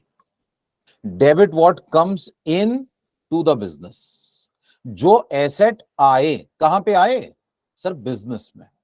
बिजनेस में जो एसेट आए उसको डेबिट कर दीजिए। And credit what goes out, जो एसेट जाए उसे क्रेडिट कर दीजिए। कहां से? Of the business. तो बात को समझिए प्लीज। बिजनेस में एसेट का आना डेबिट किया जाएगा और बिजनेस से एसेट का सर जाना स्क्रीन नहीं चल रही है। क्रेडिट किया जाएगा। सर मेरी तो चल रही है जी। स्क्रीन कुछ चली गई थी क्या? आ गई सर। नहीं सर, सर नहीं कुछ, गई है। हाँ वो कुछ कनेक्टिविटी इशू हो गया होगा सर। हाँ जी, मैं एक बार रिपीट करता हूं प्लीज। सर बिजनेस में एसेट का आना डेबिट होता है और बिजनेस से एसेट का जाना क्रेडिट होता है। ठीक है सर, देखिए 3 तरह के अकाउंट्स हैं, रियल, पर्सनल, नॉमिनल। तीनों के रूल्स अलग अलग हैं। जैसे मैथ्स ने एक यूनिफॉर्म रूल बना दिया, उन्होंने कहा जी नंबर लाइन पर जीरो के राइट हैंड साइड पे पॉजिटिव, लेफ्ट हैंड साइड पे नेगेटिव। ठीक है, फिर इसी बात को उन्होंने दूसरी तरीके से कहा, अगर जीरो से बड़ा है तो पॉजिटिव, जीरो से छोटा है तो नेगेटिव। मैं भी इसी बात को अलग अलग तरह से कह रहा हूं। बस मैं क्या कह रहा हूं, मैं कह रहा हूं रियल के बारे में अलग बात करूंगा, पर्सनल की अलग बात करूंगा, नॉमिनल की अलग बात करूंगा। रियल का रूल क्या है? रियल का रूल है debit what comes into the business, credit what goes out of the business. Sir दूसरा पर्सनल, पर्सनल का क्या रूल होगा? पर्सनल अकाउंट्स, पर्सनल का रूल होता है debit what, sorry, debit the receiver and credit the giver. Sir हम business कर रहे थे और बिजनेस करते करते हमारी ट्रांजैक्शन हुई किसी पर्टिकुलर पर्सन के साथ, जैसे रमेश के साथ। तो सोचिए जब रमेश के साथ ट्रांजैक्शन होगी तो क्या होगा? सर या तो मैं रमेश को कोई चीज दूंगा, कोई चीज, कोई गुड्स, कोई एसेट, सर पैसे कुछ करूंगा ना। या तो रमेश को कुछ दूंगा या रमेश से कुछ लूंगा। रमेश से पैसे लूंगा, रमेश से गुड्स लूंगा, रमेश से एसेट लूंगा। भाई मैं एक शॉप पर पहुंचा, शॉप पर पहुंचकर मैंने शॉपकीपर से सामान खरीदा, पैसे दिए। ठीक है ना? तो अभी खैर मैं परचेज की और सेल की बात नहीं कर रहा, अभी मैं एक पर्सन की बात कर रहा हूं। रमेश के साथ जब भी मैं बिजनेस की ट्रांजैक्शन करूंगा तो या तो रमेश को कुछ सामान दिया जाएगा या रमेश से कोई सामान लिया जाएगा। अगर मैं रमेश को कुछ दे रहा हूं ना तो रमेश हुआ रिसीवर, डेबिट करूंगा। और अगर मैं रमेश से कुछ ले रहा हूं तो रमेश हुआ गिवर, रमेश ने मुझे कुछ दिया, रमेश ने मुझे पैसे दिए, रमेश ने मुझे गुड्स दिए, रमेश ने मुझे एसेट दिया, रमेश हुआ giver. Debit the receiver, receiver को डेबिट कर दीजिए and credit the giver, giver को क्रेडिट कर दीजिए। सर जितने भी पर्सन्स है ना, पर्सन्स, ठीक है, पर्सन्स, पर्सनल का रूल उनके ऊपर लगेगा और पर्सनल को रूल कहता है debit the receiver, credit the giver. और तीसरी कैटेगरी कौन सी है हमारे पास अकाउंट्स की? सर तीसरी कैटेगरी है मेरे पास नॉमिनल अकाउंट्स की। सर जो बैंक अकाउंट होता है वो भी पर्सनल अकाउंट होगा? जी मैम, अभी हम ना आगे चल के इसके बारे में डिस्कस करेंगे। बैंक में ना एक्चुअली एक थोड़ा सा इशू है कि हम बैंक में बात किसकी कर रहे हैं। जैसे मेरा एसबीआई में अकाउंट है ma'am, SBI state bank of India is a company, state bank of India is a company just like Reliance industries limited. जैसे रिलायंस एक पर्सन है, स्टेट बैंक ऑफ इंडिया भी एक पर्सन है, आर्टिफिशियल पर्सन है। ठीक है, लेकिन अगर मैं कहूं स्टेट बैंक ऑफ इंडिया के मेरे खाते के अंदर 10,000 रुपए हैं, तो अगर मैं उन रुपए की बात करूं ना तो वो मेरा एसेट है। ठीक है, तो इस पर्टिकुलर सिचुएशन में ना अगर हम बैंक की बात कर रहे हैं तो वो पर्सन है और बैंक बैलेंस की बात कर रहे हैं तो वो एसेट है। ठीक है, लेकिन कमाल की बात यह है कि आप किसी की भी बात कीजिए, आप बैंक को बैंक कहकर बात कीजिए या बैंक बैलेंस कहकर, आपका आंसर सेम आएगा। आप इसको रियल की कैटेगरी में कवर करेंगी तो भी आप डेबिट में डेबिट ही होगा, क्रेडिट में क्रेडिट ही होगा, और पर्सन बनाकर सोचेंगी तो भी आंसर सेम आएगा। आगे चल के जब हम एंट्रीज पर आएंगे ना, ये पॉइंट मैं वहां पर लूंगा, बैंकिंग एंट्रीज में अलग से डिस्कस करूंगा। हाँ जी, तो नॉमिनल अकाउंट्स, नॉमिनल की कैटेगरी का रूल क्या होता है? नॉमिनल का रूल होता है debit all expenses and losses. Debit all expenses and losses, जितने भी खर्चे हो ना उन्हें डेबिट कर दीजिए। सर मैंने सैलरी दी, सैलरी खर्चा है, डेबिट होगा। मैंने अपने पास ना रेंट दिया, खर्चा है, डेबिट होगा। मैंने अपने पास इलेक्ट्रिसिटी का बिल दिया, खर्चा है, डेबिट होगा। और credit all incomes and gains. Sir debit all expenses and losses, credit all incomes and gains. अगर आप कोई खर्चा करेंगे उसको डेबिट किया जाएगा, अगर आपका कोई लॉस होगा उसको डेबिट किया जाएगा, और अगर आपकी कोई इनकम हो रही है, आपका कोई गेन हो रहा है तो उसको क्रेडिट किया जाएगा। Debit all expenses and losses and credit all incomes and gains. जितने भी एक्सपेंसेस होते हैं डेबिट किए जाते हैं, जितनी भी इनकम्स होती हैं वो क्रेडिट की जाती हैं। तो इस तरह से हमारे पास ना तीन तरह के अकाउंट्स हो गए, पहले रियल, फिर personal and then nominal. Real accounts हमारे पास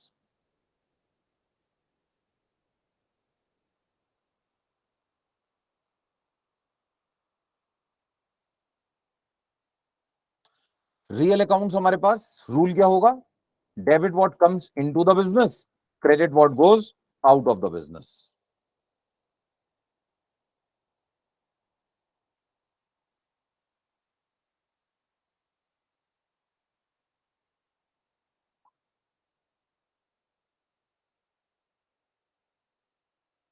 हाँ जी, पर्सनल का rule debit the receiver, credit the giver. Nominal का rule debit all expenses and losses and credit all incomes and gains.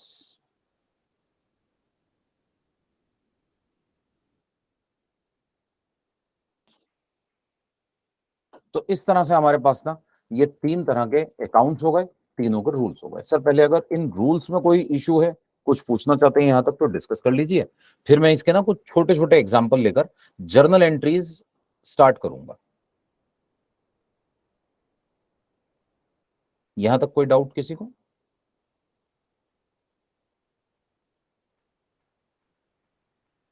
चलिए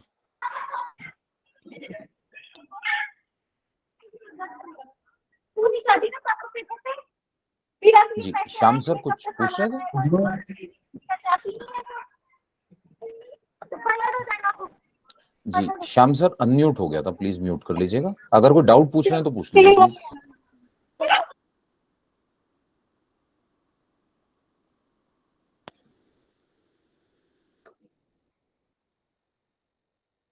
पता कैसे चलेगा कि कौन सा नॉमिनल अकाउंट है, कौन सा पर्सनल अकाउंट है? आनंद सर इसके लिए हम अपने पास ना अभी जब जैसे प्रैक्टिस करेंगे तो धीरे धीरे इससे हमें अपने पास ना पता चलना शुरू होगा। देखिए जितने भी एक्सपेंसेस होते हैं ना, एक्सपेंसेस वो हमारे पास नॉमिनल होते हैं, अभी अभी हमने डिस्कस किया। जब भी पर्सन की बात होगी ना सर, पर्सन, तो वो पर्सनल की कैटेगरी में कवर होगा। मैंने रमेश को पैसे दिए, सर पर्सन है। मैंने सुरेश को पैसे दिए, पर्सन है। सर मैंने सैलरी पे की, सर खर्चा है मेरा, एक्सपेंस है, नॉमिनल की कैटेगरी में आएगा।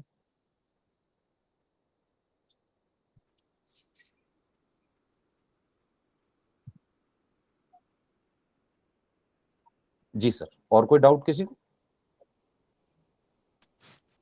नहीं सर। आइए सर, अब ना हम कुछ बेसिक बिल्कुल छोटे छोटे से एग्जांपल लेकर ना जर्नल एंट्रीज के बारे में बात करना शुरू करते हैं। आइए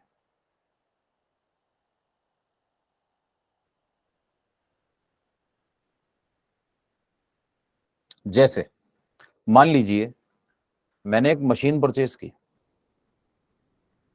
मशीनरी परचेज्ड फॉर कैश।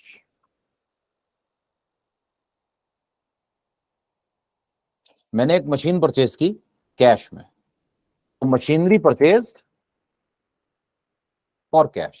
ठीक है सर, अगर मैं मशीन परचेज करता हूं कैश में, तो देखिए एक बात हमेशा ध्यान रखिएगा, अकाउंट्स में जब भी हम कोई जर्नल एंट्री पास करते हैं ना, तो हमेशा दो अकाउंट्स इन्वॉल्व होते हैं।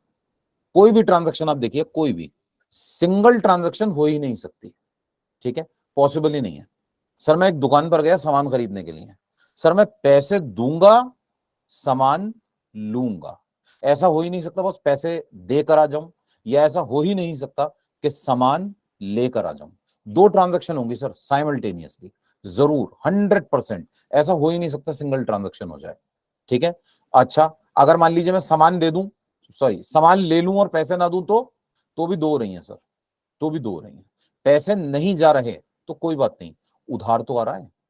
भाई मैं एक दुकानदार के पास गया, 500 रुपए का सामान खरीदा, मैंने कहा भैया पैसे लाना भूल गया, कल ले लेना। ठीक है, घर के आसपास हमारे जो रूटीन जिनसे हम सामान खरीदते रहते हैं घर का, ग्रोसरी का, बाय चांस मान लीजिए अगर मैं पैसे ना दूं तो वो सामान दे देगा, मना थोड़ी करेगा। ठीक है भाई, मैं एक ही सब्जी वाले से जाकर सब्जी खरीदता हूँ, एक ही ग्रोसरी शॉप है जहां से बार बार मैं घर पे सामान मंगाता हूं, मैं उसको फोन कर देता हूं, बाय चांस अगर कभी घर पे कैश ना हो या चेंज ना हो तो वो छोड़ के चला जाता है, कहता है सर कल ले लूंगा, अगली बार सामान आएगा तब लगा लूंगा। ठीक है, तो सर पैसे नहीं गए कोई बात नहीं, डबल ट्रांजैक्शन अभी भी है। सामान आया, साथ में उधार भी तो आया, आपको पैसे चुकाने पड़ेंगे, आज नहीं दिए कल तो देने पड़ेंगे ना। ऐसा थोड़ी है सामान आ गया और पैसे जाएंगे ही नहीं, कभी तो जाएंगे। तो ऐसे में हमारे पास ना, अभी हम ये कह रहे हैं कि जब भी कोई ट्रांजैक्शन होगी तो कितने अकाउंट्स इन्वॉल्व होंगे? दो, हमेशा दो अकाउंट्स होंगे सर। तो अब जरा ध्यान से देखिए, मैंने मशीन परचेज की फॉर कैश, दो अकाउंट्स इन्वॉल्व है, कौन कौन से? सर पहला है मशीनरी और दूसरा है कैश। पहला अकाउंट है मशीनरी और दूसरा है कैश। अच्छा सर, जब भी हम कोई जर्नल एंट्री पास करते हैं ना, तो जर्नल एंट्री पास करते हुए ना हमें दिमाग में सोचना होता है कि भैया दो अकाउंट्स इन्वॉल्व होंगे, एक है मशीनरी दूसरा है कैश। दूसरा स्टेप जो इसके बाद सोचना है वो ये सोचना है कि सर ये मशीनरी है क्या, रियल है, पर्सनल है या नॉमिनल है? तो सर मशीनरी है रियल, और So why cash, not purchase account? Cash भी है रियल। सर परचेज ना मशीनरी की नहीं होती, गुड्स की होती है। ठीक है, अगर मेरा बिजनेस ही मशीन की सेल परचेज होती तो मैं इसे परचेज कह देता। ठीक है, अभी जैसे हमने डिस्कस किया था प्रशांत सर, परचेज का मतलब होता है परचेज ऑफ गुड्स, और गुड्स का मतलब होता है जिसका मेरा बिजनेस है रेगुलर बेसिस पर। ठीक है ना, तो अगर मैं मशीन परचेज करूंगा तो मैं इसे कहूंगा मशीनरी। तो दो अकाउंट्स इन्वॉल्व हैं sir, first is machinery, second is cash. अच्छा, अब ये जो मशीनरी है ना, मशीनरी ये एसेट है, रियल की कैटेगरी में आएगा, कैश भी एसेट है, रियल की कैटेगरी में आएगा। बस रियल वाले पर ना सर, रियल वाले का रूल लगा दीजिए। रियल का रूल क्या होता है सर? रियल का रूल होता है debit what comes into the business, credit what goes out of the business. ये क्या आया और क्या गया? सर मशीनरी आ रही है, डेबिट की जाएगी, कैश जा रहा है, क्रेडिट किया जाएगा। मशीनरी को डेबिट कर दीजिए और कैश को क्रेडिट कर दीजिए। ठीक है, मशीनरी हमारे पास डेबिट होगी, कैश हमारे पास क्रेडिट होगा। Debit what comes into the business, credit what goes out of the business. ठीक है, तो मैं यहां ना लिख लेता हूं अपने पास, machinery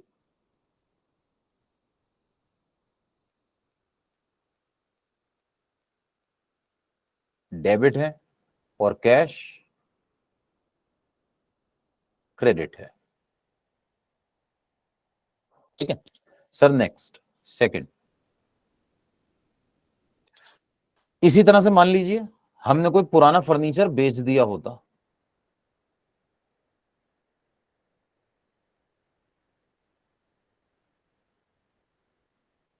furniture sold for cash, furniture बेच दिया, दो अकाउंट्स इन्वॉल्व हैं सर, दो, एक है फर्नीचर और दूसरा है कैश। हाँ जी, बताइए। फर्नीचर रियल पर्सनल या नॉमिनल? सर फर्नीचर एसेट है, एसेट रियल की कैटेगरी में आएगा, और कैश भी एसेट है, रियल की कैटेगरी में आएगा। ठीक है, और रियल का रूल क्या होता है? सर रियल का रूल होता है debit what comes into the business, credit what goes out of the business. जो एसेट आए उसे डेबिट कर दीजिए, जो एसेट जाए उसे क्रेडिट कर दीजिए। बताइए क्या आया और क्या गया? तो सर ऐसा आया और फर्नीचर फर्नीचर गया। जा रहा कैश है, आया, फर्नीचर गया। क्रेडिट होगा। बिल्कुल सही सर, बिल्कुल सही। नहीं सर, केस आया कैश फर्नीचर आ गया। रहा है, डेबिट होगा, फर्नीचर जा रहा है, क्रेडिट होगा। बस इसको मैं लिख लेता हूं। सर जब भी हम लिखते हैं ना जर्नल एंट्री, तो डेबिट वाला पहले लिखा जाता है, क्रेडिट वाला बाद में। तो कैश डेबिट हो रहा है और फर्नीचर क्रेडिट हो रहा है। इसी से ना हम आगे चल के जर्नल एंट्री डेवलप करना शुरू करेंगे। इसलिए मैं नीचे लास्ट में लिख रहा हूं कि क्या चीज डेबिट हो रही है और क्या चीज क्रेडिट हो रही है। जी, कोई डाउट किसी को?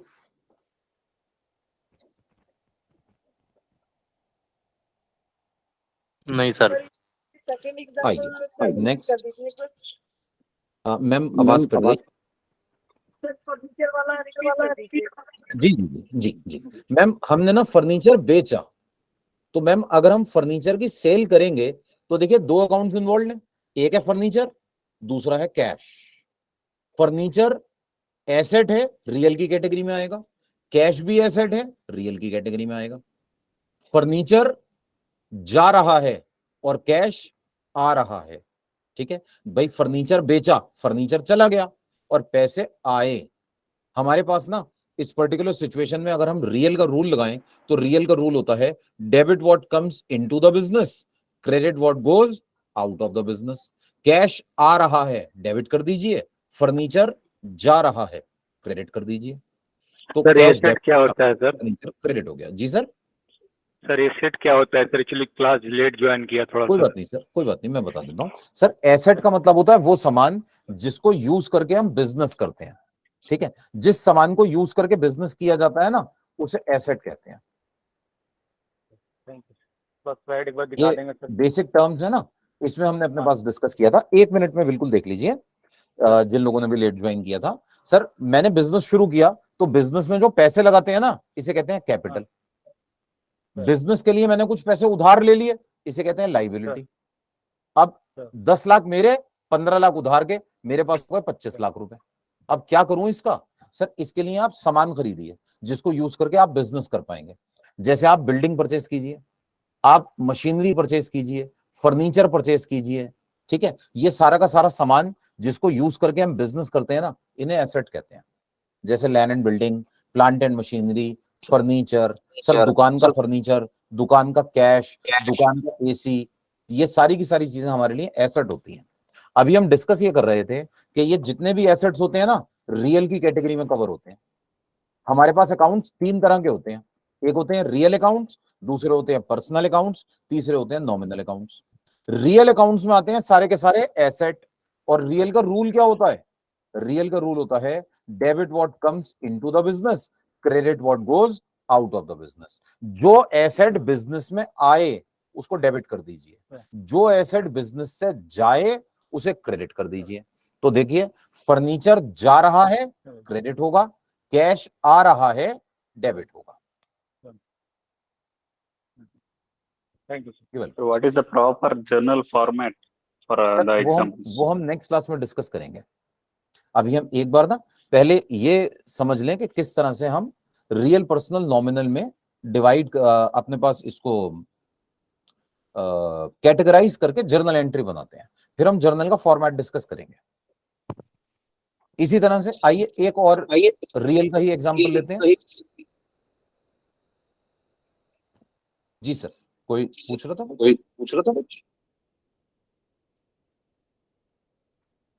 हाँ जी सर, किसी का ना अनम्यूट हो गया।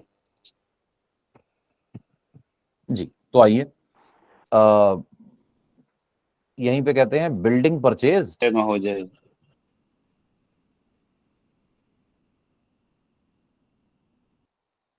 For cash. हमने बिल्डिंग परचेज की कैश में, और मान लीजिए कंप्यूटर सोल्ड फॉर कैश।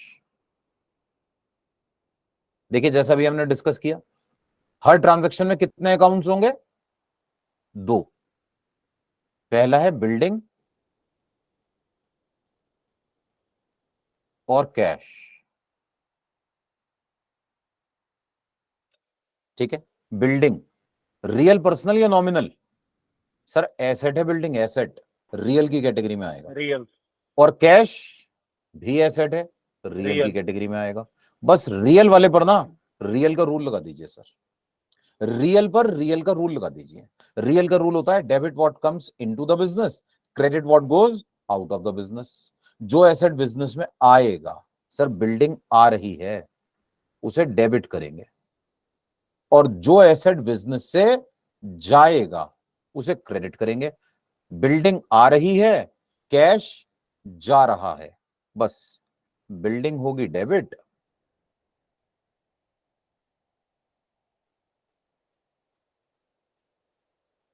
और कैश होगा क्रेडिट। इसी तरह देखिए कंप्यूटर सोल्ड फॉर कैश। हमने कंप्यूटर बेचा कैश में, कंप्यूटर बेचा कैश में, तो 2 अकाउंट्स इन्वॉल्व हैं। एक है कंप्यूटर और दूसरा है cash. Computer and cash. Computer real personal या नॉमिनल? सर एसेट है, एसेट रियल की कैटेगरी में आएगा। और कैश भी एसेट है, रियल की कैटेगरी में आएगा। रियल का रूल होता है debit what comes into the business, credit what goes out of the business. Computer जा रहा है, क्रेडिट होगा। कैश आ रहा है, डेबिट होगा। तो कैश को क्या करें? डेबिट। और कंप्यूटर को क्या करें? Credit. Credit. Debit what comes into the business, credit what goes out of the business. Asset का आना डेबिट और एसेट का जाना क्रेडिट। अच्छा, अब ये बात तो थी एसेट। अब यहीं पर ना हम कुछ पर्सनल के एग्जांपल लेकर देखते हैं। जैसे सोचिए cash paid to Rohan.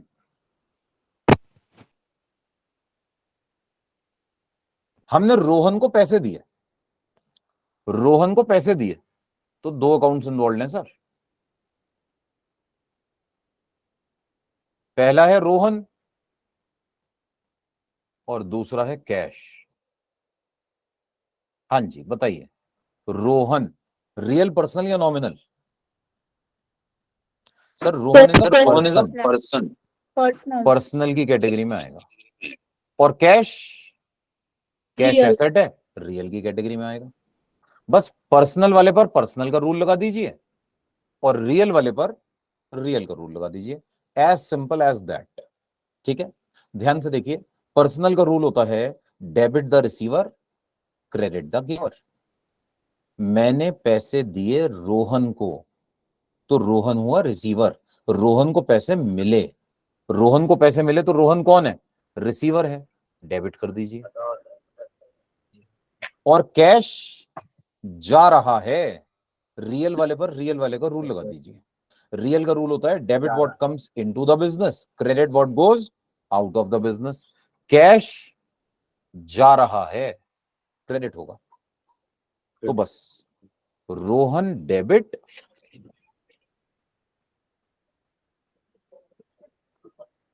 And cash credit. Sir ये नाम है, इस वजह से पर्सनल अकाउंट हो गई सर, इस वजह से जी ना। सर, जी। नाम है इसलिए ये पर्सनल में है। कैश पेड एक्सपेंस में भी तो आ सकता है। मैम कैश पेड किस चीज के लिए है वो इंपॉर्टेंट है। जैसे अभी मैं Okay. 1 मिनट के बाद एग्जांपल लूंगा, सैलरी पेड इन कैश। तो अगर मैं ये कहता हूं सैलरी पे की, तो सैलरी पे करना एक्सपेंस है। लेकिन अगर मैं ये कहूं मैंने रोहन को पैसे दिए, तो ये एक्सपेंस नहीं है, ये तो पेमेंट टू रोहन है। एक्सपेंस तब होगा जब मैं रोहन से कुछ काम कराऊं। Okay sir. इसी तरह से सोचिए, हमें बताया गया कैश रिसीव्ड।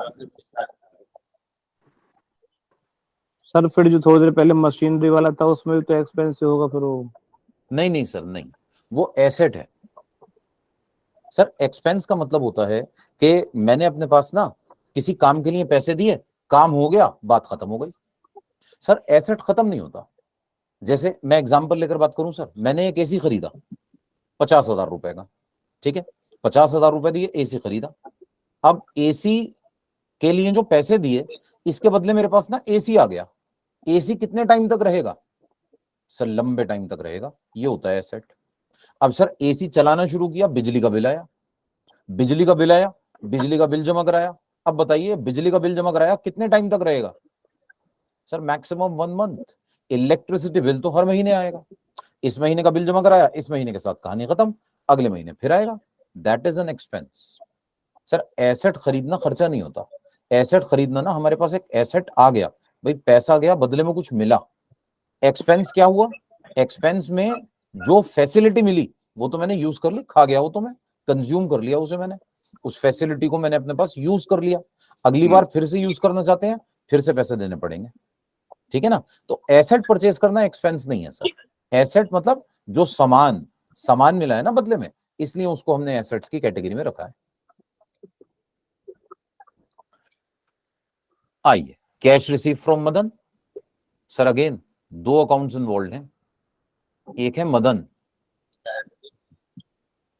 और एक है कैश।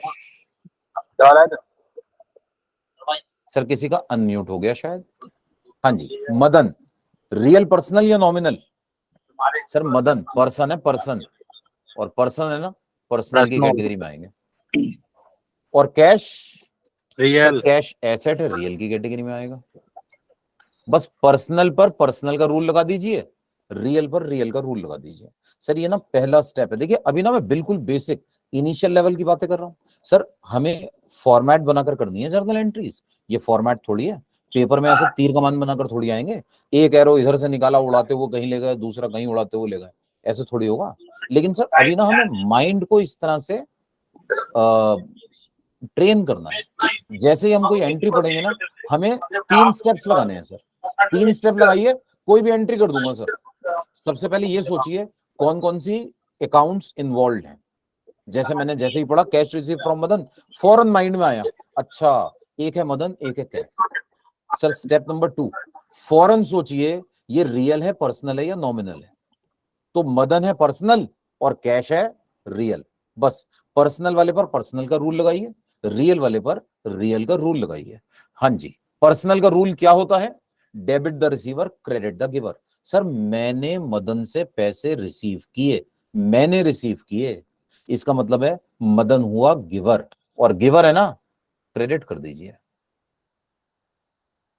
और कैश एसेट है सर, रियल की कैटेगरी में आएगा। Debit what comes into the business, credit what goes out of the business. Cash आ रहा है या जा रहा है? सर आ रहा है, डेबिट कर दीजिए। तो कैश होगा डेबिट, मदन होगा क्रेडिट। इसको मैं यहां लिख देता हूं, कैश डेबिट हो गया,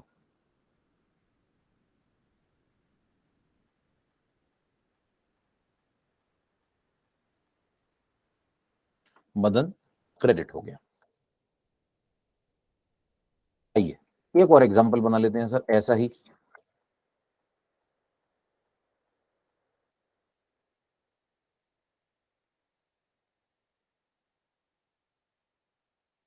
कैश रिसीव्ड फ्रॉम विशाल,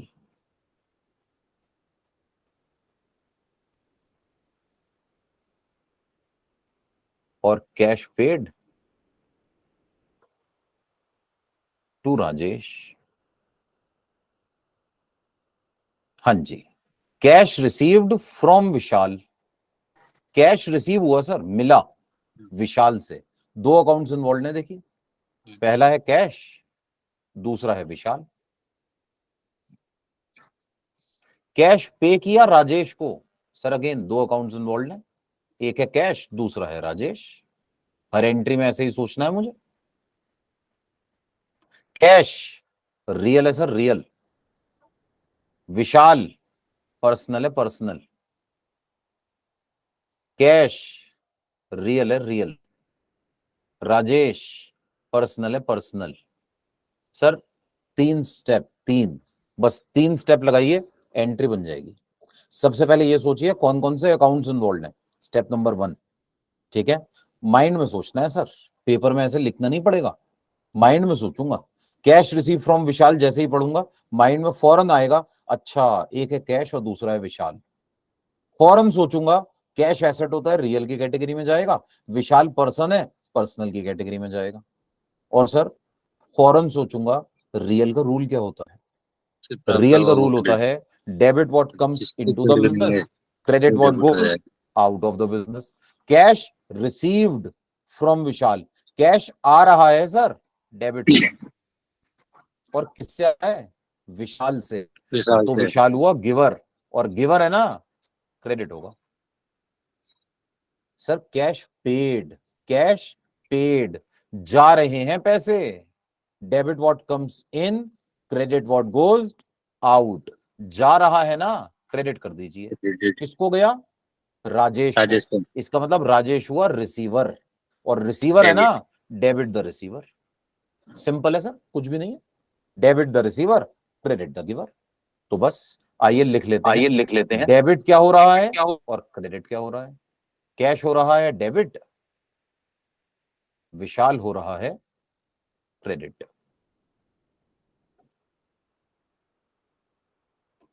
इधर से राजेश हो रहे हैं डेबिट,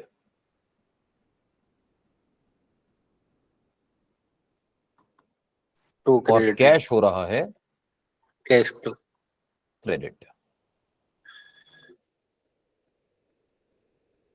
ठीक है सर, ठीक है सर। कोई डाउट यहां तक हो तो पूछ लीजिए।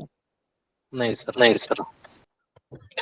सर क्या दोनों क्रेडिट हो सकते हैं या दोनों डेबिट? नहीं सर, नहीं रवि सर, हम अभी अपने पास ना डिस्कस करेंगे। अकाउंट्स का एक बेसिक रूल होता है, dual entity principle. Every debit has a corresponding credit. जब भी आप किसी एक अकाउंट को डेबिट करेंगे ना, तो कोई दूसरा अकाउंट जरूर क्रेडिट होगा, और सर सेम अमाउंट से होगा। 100 रुपए जाएंगे ना, तो 100 रुपए के बदले 100 ही रुपए का कुछ आएगा। ठीक है सर, मार्केट में मैं गया, 100 रुपए का सामान खरीदा, तो 100 रुपए का सामान आएगा भी तो ना, पैसे जाएंगे तो जब भी हम किसी एक अकाउंट को डेबिट करते हैं, दूसरा अकाउंट जरूर क्रेडिट होगा। जी सर, जी सर एक एग्जांपल है, जैसे मैंने राम को गाड़ी और पैसे दिए, हाँ जी।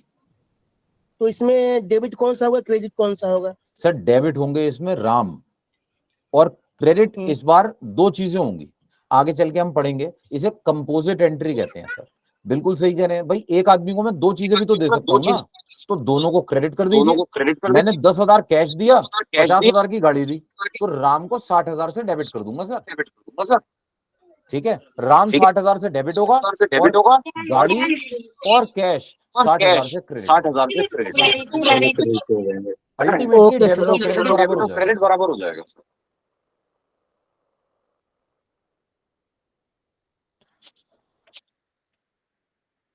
सर कोई डाउट यहां तक? आइए सर, इसी तरह जरा कुछ नॉमिनल के एग्जांपल देखते हैं।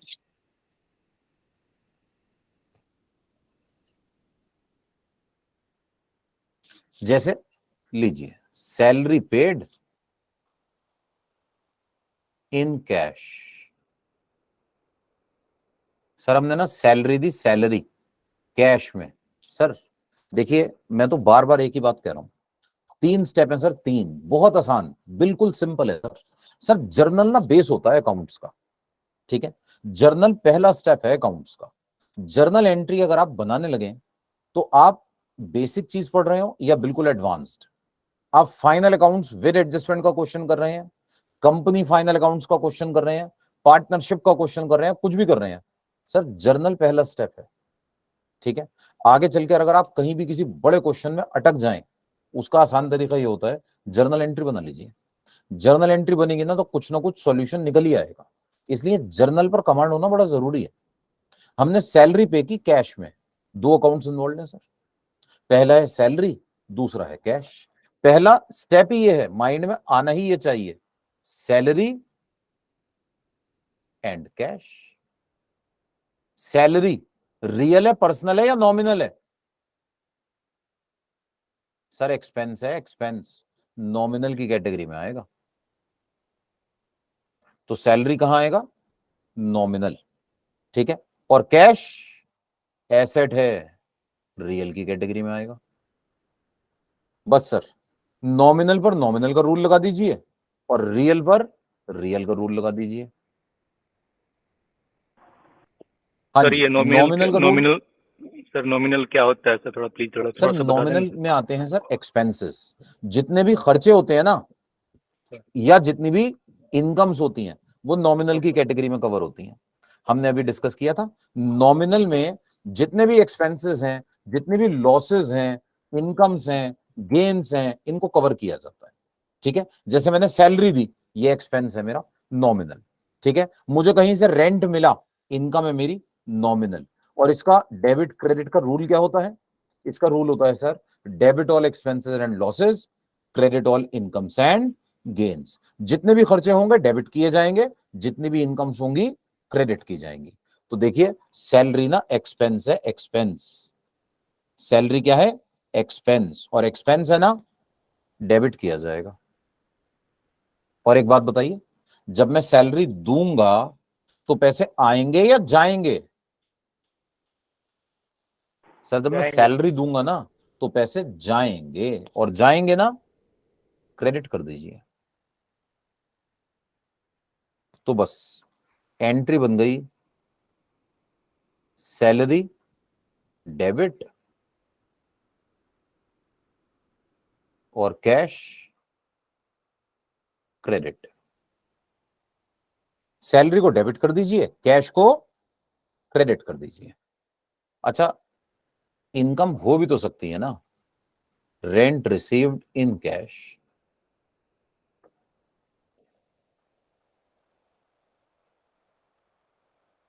सर रेंट मिला कैश में, दो अकाउंट्स इन्वॉल्व हैं, बताइए कौन कौन से?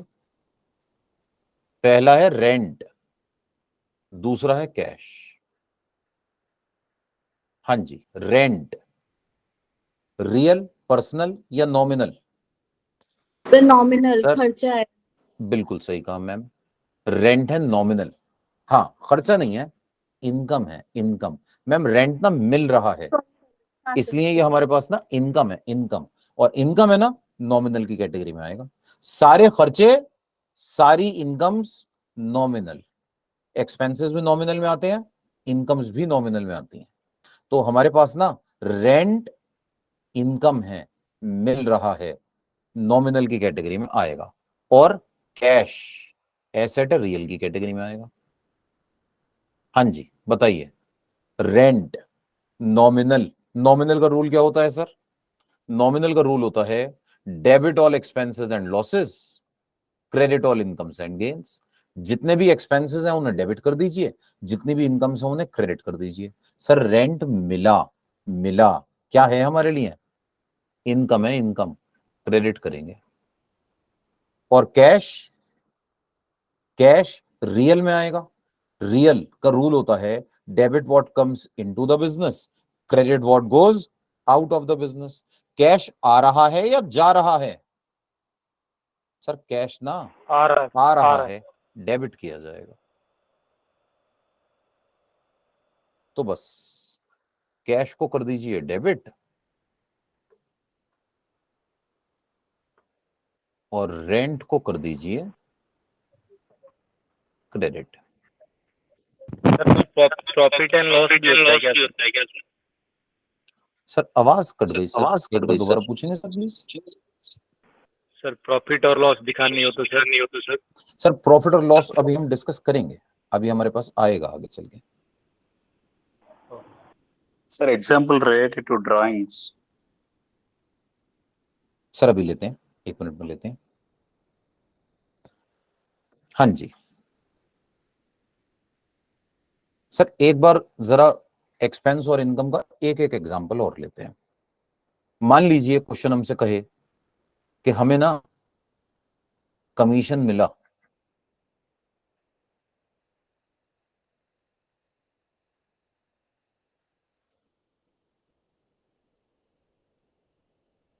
कैश में, ठीक है, कमीशन मिला कैश में।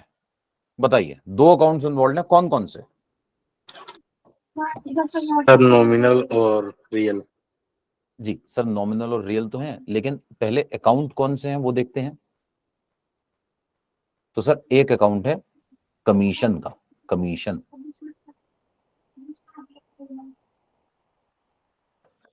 और दूसरा अकाउंट कौन सा है?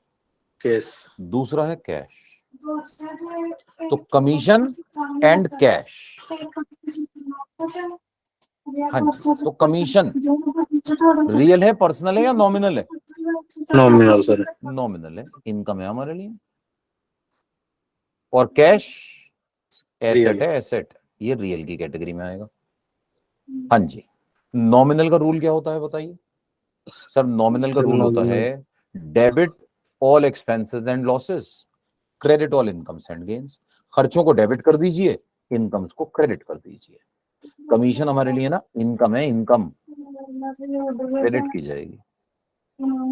और कैश डेबिट। रियल का रूल लगा दीजिए, debit what comes into the business, credit what goes out of the business. Cash आ रहा है या जा रहा है?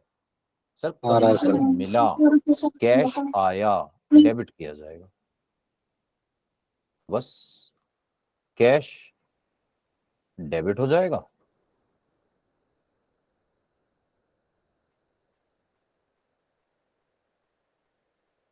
कमीशन क्रेडिट हो जाएगा।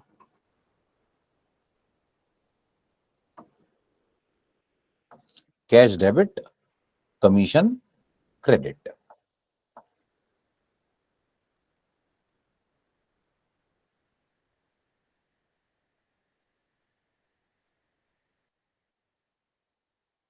हाँ जी, आगे देखिए नेक्स्ट।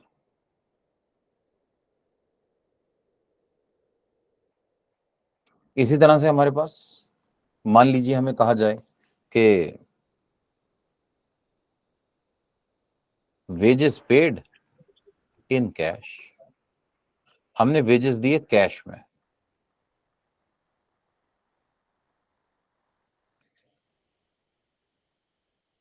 हाँ जी, वेजेस दिए कैश में। 2 अकाउंट्स इन्वॉल्व हैं सर, वेजेज और कैश। एक है वेजेस हाँ। और दूसरे हैं cash. Wages by wages to cash. हमारे पास रियल, पर्सनल या nominal? Nominal sir. Wages expense है नॉमिनल। और कैश? रियल। कैश है एसेट, रियल। बस सर, नॉमिनल वाले पर नॉमिनल का रूल लगा दीजिए, रियल वाले पर रियल का रूल लगा दीजिए। नॉमिनल का रूल होता है debit all expenses and losses, credit all incomes and gains. Debit all expenses and losses, credit all incomes and gains. Wages ना एक्सपेंस है, डेबिट किया जाएगा। और कैश, कैश जा रहा है, भाई वेजेस दिए, कैश गया। Debit what comes into the business, credit what goes out of the business. तो बस वेजेस डेबिट हो जाएंगे और कैश क्रेडिट हो जाएगा। Wages debit, cash credit. Sir ऐसा भी हो सकता है क्या sir, wages paid in bank, ऐसा भी हो सकता है sir? Sir wages paid by cheque हो सकता है, तो मैं कैश की जगह बैंक को क्रेडिट कर देता हूं। आगे चल के सर ये स्टेप बाय स्टेप ना एंट्रीज हमारे पास आती जाएंगी सारी।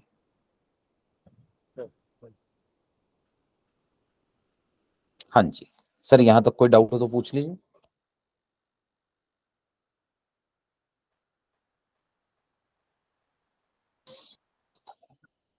तो सर ये हमारे पास ना अभी हमने ना बिल्कुल एलिमेंट्री लेवल की जर्नल एंट्रीज के बारे में बात की है। अभी हम इसके ना फॉर्मेट पर आएंगे और काफी हमें एंट्रीज डिस्कस करनी है। कैपिटल से रिलेटेड एंट्रीज होती हैं, ड्राइंग से रिलेटेड एंट्रीज होती हैं, परचेज और सेल्स से रिलेटेड एंट्रीज होती हैं, बैंक से रिलेटेड एंट्रीज होती हैं, फिर कंपोजिट एंट्रीज होती हैं। Sir composite step by step बढ़ता चला जाएगा। ठीक है, तो ये बड़ा ना इंपॉर्टेंट टॉपिक है सर, बेसिक है।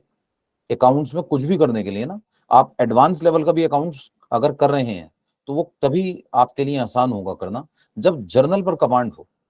तो जर्नल पर ना खास तौर पर थोड़ा सा प्रैक्टिस कर लीजिएगा। मैं आपको इसके क्वेश्चंस भेज दूंगा। मैं आज एक्चुअली बस ऑफिस पहुंचा, उसके बाद मैं अभी सैलरी का पीडीएफ भी नहीं भेज पाया, तो अभी मैं क्लास के बाद आपको सैलरी का पीडीएफ भेज दूंगा। सैलरी के जो दोपहर में हम डिस्कस कर रहे थे इवनिंग में, वो क्वेश्चंस की एक बार आप प्रैक्टिस कर लीजिएगा जरूर प्लीज। और उसके बाद ना अभी जरा थोड़ी सी एंट्रीज हो जाएं, अभी नहीं, 1-2 दिन इसके ऊपर हम लगाएंगे। उसके बाद ना आप जर्नल की प्रैक्टिस कर लीजिएगा। 1-2 क्वेश्चन मैं कराऊंगा और आपको ढेर सारे क्वेश्चंस दे दूंगा। आप उसकी जितनी ज्यादा से ज्यादा प्रैक्टिस कर लेंगे ना सर, उतना बढ़िया रहेगा। जर्नल पर अच्छी कमांड होना बहुत जरूरी है जी। यहाँ तक कोई अगर कुछ पूछना सर चाहे। जितनी सारी एंट्रीज आपने कराई हैं इन सब में एक एंट्रीज कैश में है सर, तो मतलब क्या है, जरूरी है कि मतलब एक अकाउंट रियल का ही होना जरूरी है? ऐसा कुछ नहीं है सर। अभी ना मैंने बैंक की एंट्रीज कराई नहीं है। देखिए अगर मैं किसी को पैसे दूंगा तो या तो कैश में दूंगा या बैंक से दूंगा, है ना, और तो कोई तरीका हो नहीं सकता। अभी मैंने क्योंकि बैंक की एंट्रीज नहीं कराई इसलिए मैं कैश की बात कर रहा हूं। दूसरी बात सर, हर एंट्री में कैश इन्वॉल्व हो जरूरी थोड़ी है। उधार पे भी तो सामान खरीद सकता हूं सर, उधार पे बेच भी तो सकता हूं, है ना। तो ये स्टेप बाय स्टेप ना अभी हम अपने पास एंट्रीज के अंदर ये सारे के सारे स्टेप्स इनकॉर्पोरेट करते हुए चलेंगे। सर जो दिन में क्लास हुई थी उसमें अलग टॉपिक था क्या? बुककीपिंग आ रही है सर केवल। दिन वाली जो क्लास हो रही है ना उसमें हम टैक्स पढ़ रहे हैं अभी, और जो इवनिंग में अभी ये नाइट वाली क्लास है इसमें हम अकाउंट्स पढ़ रहे हैं। सर हमें लगा कि ऑनलाइन क्लास शाम को होगी तो दिन वाली अटेंड ही नहीं करी। नहीं नहीं नहीं सर, सर दिन में भी ऑनलाइन अवेलेबल है। आप चाहें तो आप सिविक सेंटर में आ सकते हैं अगर आप दिल्ली से हैं, और अगर आप नहीं आ पा रहे हैं तो आप सिविक सेंटर की क्लास ऑनलाइन अटेंड कर सकते हैं। सर 4 घंटे की क्लास है रोज। सर ये रिकॉर्डिंग भी अवेलेबल होगी? जी सर ये अकाउंट जो है आईटीआई में तो बुक कीपिंग है ना केवल? जी मैम, आईटीआई में बुक कीपिंग, आईटीआई में आपको जर्नल पढ़ना है, लेजर पढ़ना है और कुछ और इसके अलावा चैप्टर्स हैं। हम पहले आईटीआई का कोर्स कवर करेंगे और फिर हम आईटीओ वाला लेंगे। आईटीओ की सैटरडे संडे में एक्स्ट्रा क्लासेस लेंगे। आईटीआई के पेपर में बुक कीपिंग वाला पार्ट है। मैं सिलेबस शेयर कर दूंगा मैम। सारी क्लासेस के रिकॉर्डिंग्स अवेलेबल हैं, सिर्फ पहली क्लास को छोड़कर। जो फर्स्ट क्लास हुई थी वेंसडे, तो नेट कनेक्शन नहीं हुआ था तब तक अरेंज, तो वेंसडे की क्लास को छोड़कर उसके बाद की सारी क्लासेस की रिकॉर्डिंग्स अवेलेबल हैं। और ऐप में आप लोग डाउनलोड कर लीजिएगा, ऐप में ऐड कर लीजिएगा, तो ऐप में सारी की सारी रिकॉर्डिंग्स डाल दी जाएंगी। और ऐप में एक पेड कैंडिडेट्स का ग्रुप बनेगा अलग से, ऐप में ऐड तो नहीं हो रहा है सर। उसमें पुराने वाले जितने भी हैं वो सारी वीडियोस भी डाल दी जाएंगी। सर अब बंद किया जाए? ऐप में ऐड नहीं हो पा रहा, बाद वो कोई कोड मांग रहा है। ऐप में ऐड नहीं हो पा रहा। सर मैं अभी ऐड कर देता हूँ, अभी ऐड करता हूँ। आपने शायद अभी डाउनलोड किया होगा। अगर किसी का पुराना एडिट है सर, मैं 1 मिनट रिकॉर्डिंग बंद कर दूं, बेकार में वीडियो लंबी होती है। सर आ जाओ, क्या